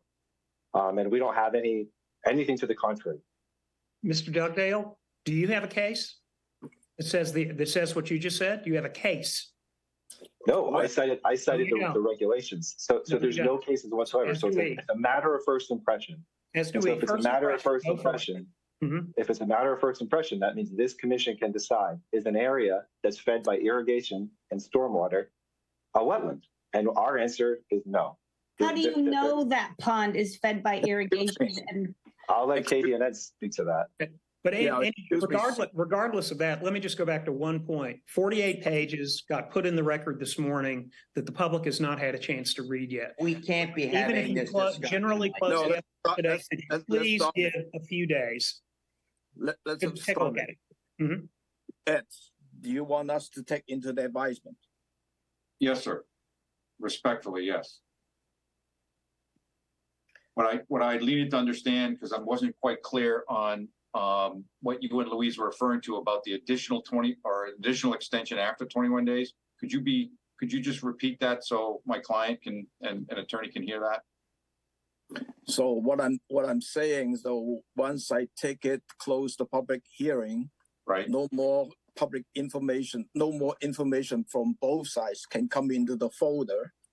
and I would take it under the advisement within 21 days, we should be issuing the special condition for this application for the final determinations. If we need additional time, that's what that written approval would be, to come up with a reasonable times with that extensions. We are not talking about a year, maybe about a couple more weeks for us to finish the finding issues. That's what I'm saying. Understood. But what I'm saying is that agreement, that if we need time after the 21 days in order to finish up what we need to have done, that agreement needs to be made tonight, either verbally and in writing. Ultimately, it needs to be made now, not 21 days from now. I understand, but what I'm saying is the last time when we had the Park City Wind, we say that is within the reasonable time frame. Right. And that all John, you frozen. Louise is saying is that from the applicant, we would have to get that verbal commitment tonight, followed by an email tomorrow saying, if you need a short period or a reasonable period of time after the 21 days, they would be willing to grant it. That's all we need. That's what Louise's point is. Yeah. And so I guess the quick answer to that would be that my client, I believe, would be amenable to that. We're granting, or not granting, we're requesting that you close the hearing and take it under advisement, which automatically, statutorily gives you 21 days. And if you need additional time, a reasonable amount of time, 1 or 2 weeks, I guess I'm verbally agreeing that would be acceptable to us. And I can forward that in an email, as John had just mentioned, as a suggestion, if you'd like, to put that in writing. We would just need, some kind of notification explaining why you need the additional time, just some kind of, reasonable explanation, just so we can move forward with that. But I just notice, I should say, notice is all it is, because we would be authorizing that. You just would tell us, we're not going to have an answer at the end of 21 days, but we'd like to have 14 more days until this date, as we agreed to on the 12th of September. And that would be absolutely fine. We just need to document it just so it's going back and forth. But I don't see any problem with giving the commissioners additional time to read everything. And again, we feel that the record is quite thorough. Documentation is quite thorough, as mentioned by many parties today. And that we, believe that our record or our statements and responses are legally correct. Okay. Arlene's hand is up, Tom. Well, we are not taking any public comment on this one right now. No, but she might be able to offer, given her background, both as a consultant and as a commissioner, some good advice to us. I think we should ask her what she has to say. Okay. Perhaps she has some input on this isolated wetland also. Right. Arlene? Just quickly, since the applicant is the only one who has the right to appeal if you fail to meet your deadline, and the applicant has said he's willing to give you an extension should you have a good reason to do it, I don't think you need to get that tonight. You just have to straighten it out before the 21 days is over. As to the definition of what's isolated, you probably should look at the definition of a drainage pond, which was created to prevent people from declaring swimming pools as wetlands. That's a good point. Thank you. I just want to give one last to Dan. He wants to say something on behalf of the applicants. Yes, sir. Thank you. I just want to make sure before we go through this that I understand the options as you laid them out. So is it you take it under advisement, which closes the hearing, closes public comment, gives you 21 days plus some reasonable time frame. That's option one. Option two is we ask for a continuance, which sounded like we would get pushed out into the middle of October, or we request a vote, which could go up or down. Is that accurate as I laid it out? No, that is not in my opinion, Tom. We have the right to make a motion to take it under advisement. We do not have a right to continue it without your asking for it. Without your approval. So then if we decline to ask for a continuance, then it's a vote and it can go either way. Is that sort of the. In my opinion, it could be a vote up or down on this with an order, or it could be a vote because it's so complex to take it under advisement, which gives us the necessary time, as many people said, to review the new evidence that came in, and then issue an order within 21 days, up or down, issue something within 21 days, or with your agreement, a reasonable time thereafter. Okay. Yeah, we'll proceed with, I don't know if we're requesting that you take it under advisement for the 21 days or whatever the formal process is, but that's the path, as Ed mentioned, that we'd like to go down. Okay. Thank you, everyone. Let me try this. Could I have a motion to close the public comment, public hearing, and take this under the advisement, and then we will come back on October the 3rd, which is the evening hearing at 6:30, with the finding, with the understanding, or with the written agreement from the applicants for extended a reasonable period if we cannot finish the finding within 21 days. So moved. Second. Does that mean that you exceed 21 days? If you go October 3rd? No, October 3rd is within 21 days. It is? Okay, sorry. Okay, just in case I cannot finish, then then we have the written agreement saying that we can extend it for a reasonable time to the applicants. And Bill, at that hearing, obviously, it's open for full and open discussion of all commissioners, but only based on the record and only for commissioners. Right. Right. Geez, it's like 21 days. So I make that motion. Anyone second? Second. Peter Sink seconded it. Roll call. Abadili. Aye. Foster. Aye. Gilmore, aye. Hearn. Aye. Lee. Aye. Tangney. Aye. Sampu. Aye. And Abbo, I would like to ask your opinion. The public input has been closed. I would not consider advice from Barnstable Legal to be public input. That is within, essentially the sphere of the Conservation Commission. What I'd recommend is Tom place a phone call to Kate, who is the most experienced attorney on environmental matters, and say, can we, on matters under advisement, can you issue an opinion on this or not? And let her decide. Cool. Yeah. Thank you. So Thank you, everyone. I know this is a lot of information. It's an important project. Thank you very much for your help. Thank you. Good night. Your attention. Thank you. We have two easy certificate of compliance. The first one is BW Residential LLC SE3-5679. The second one is Cornwall Brockman SE3-5167. Could I have a motion to approve? So moved. Second. Roll call. Abadili. Aye. Foster. Aye. Gilmore, aye. Hearn. Aye. Lee. Aye. Tangney. Aye. Sampu. Aye. That's unanimous. Our next hearing is 6:30 on September the 19th, which is the night that we have Park City Wing coming back with the finding. So that will be my work for the next few days.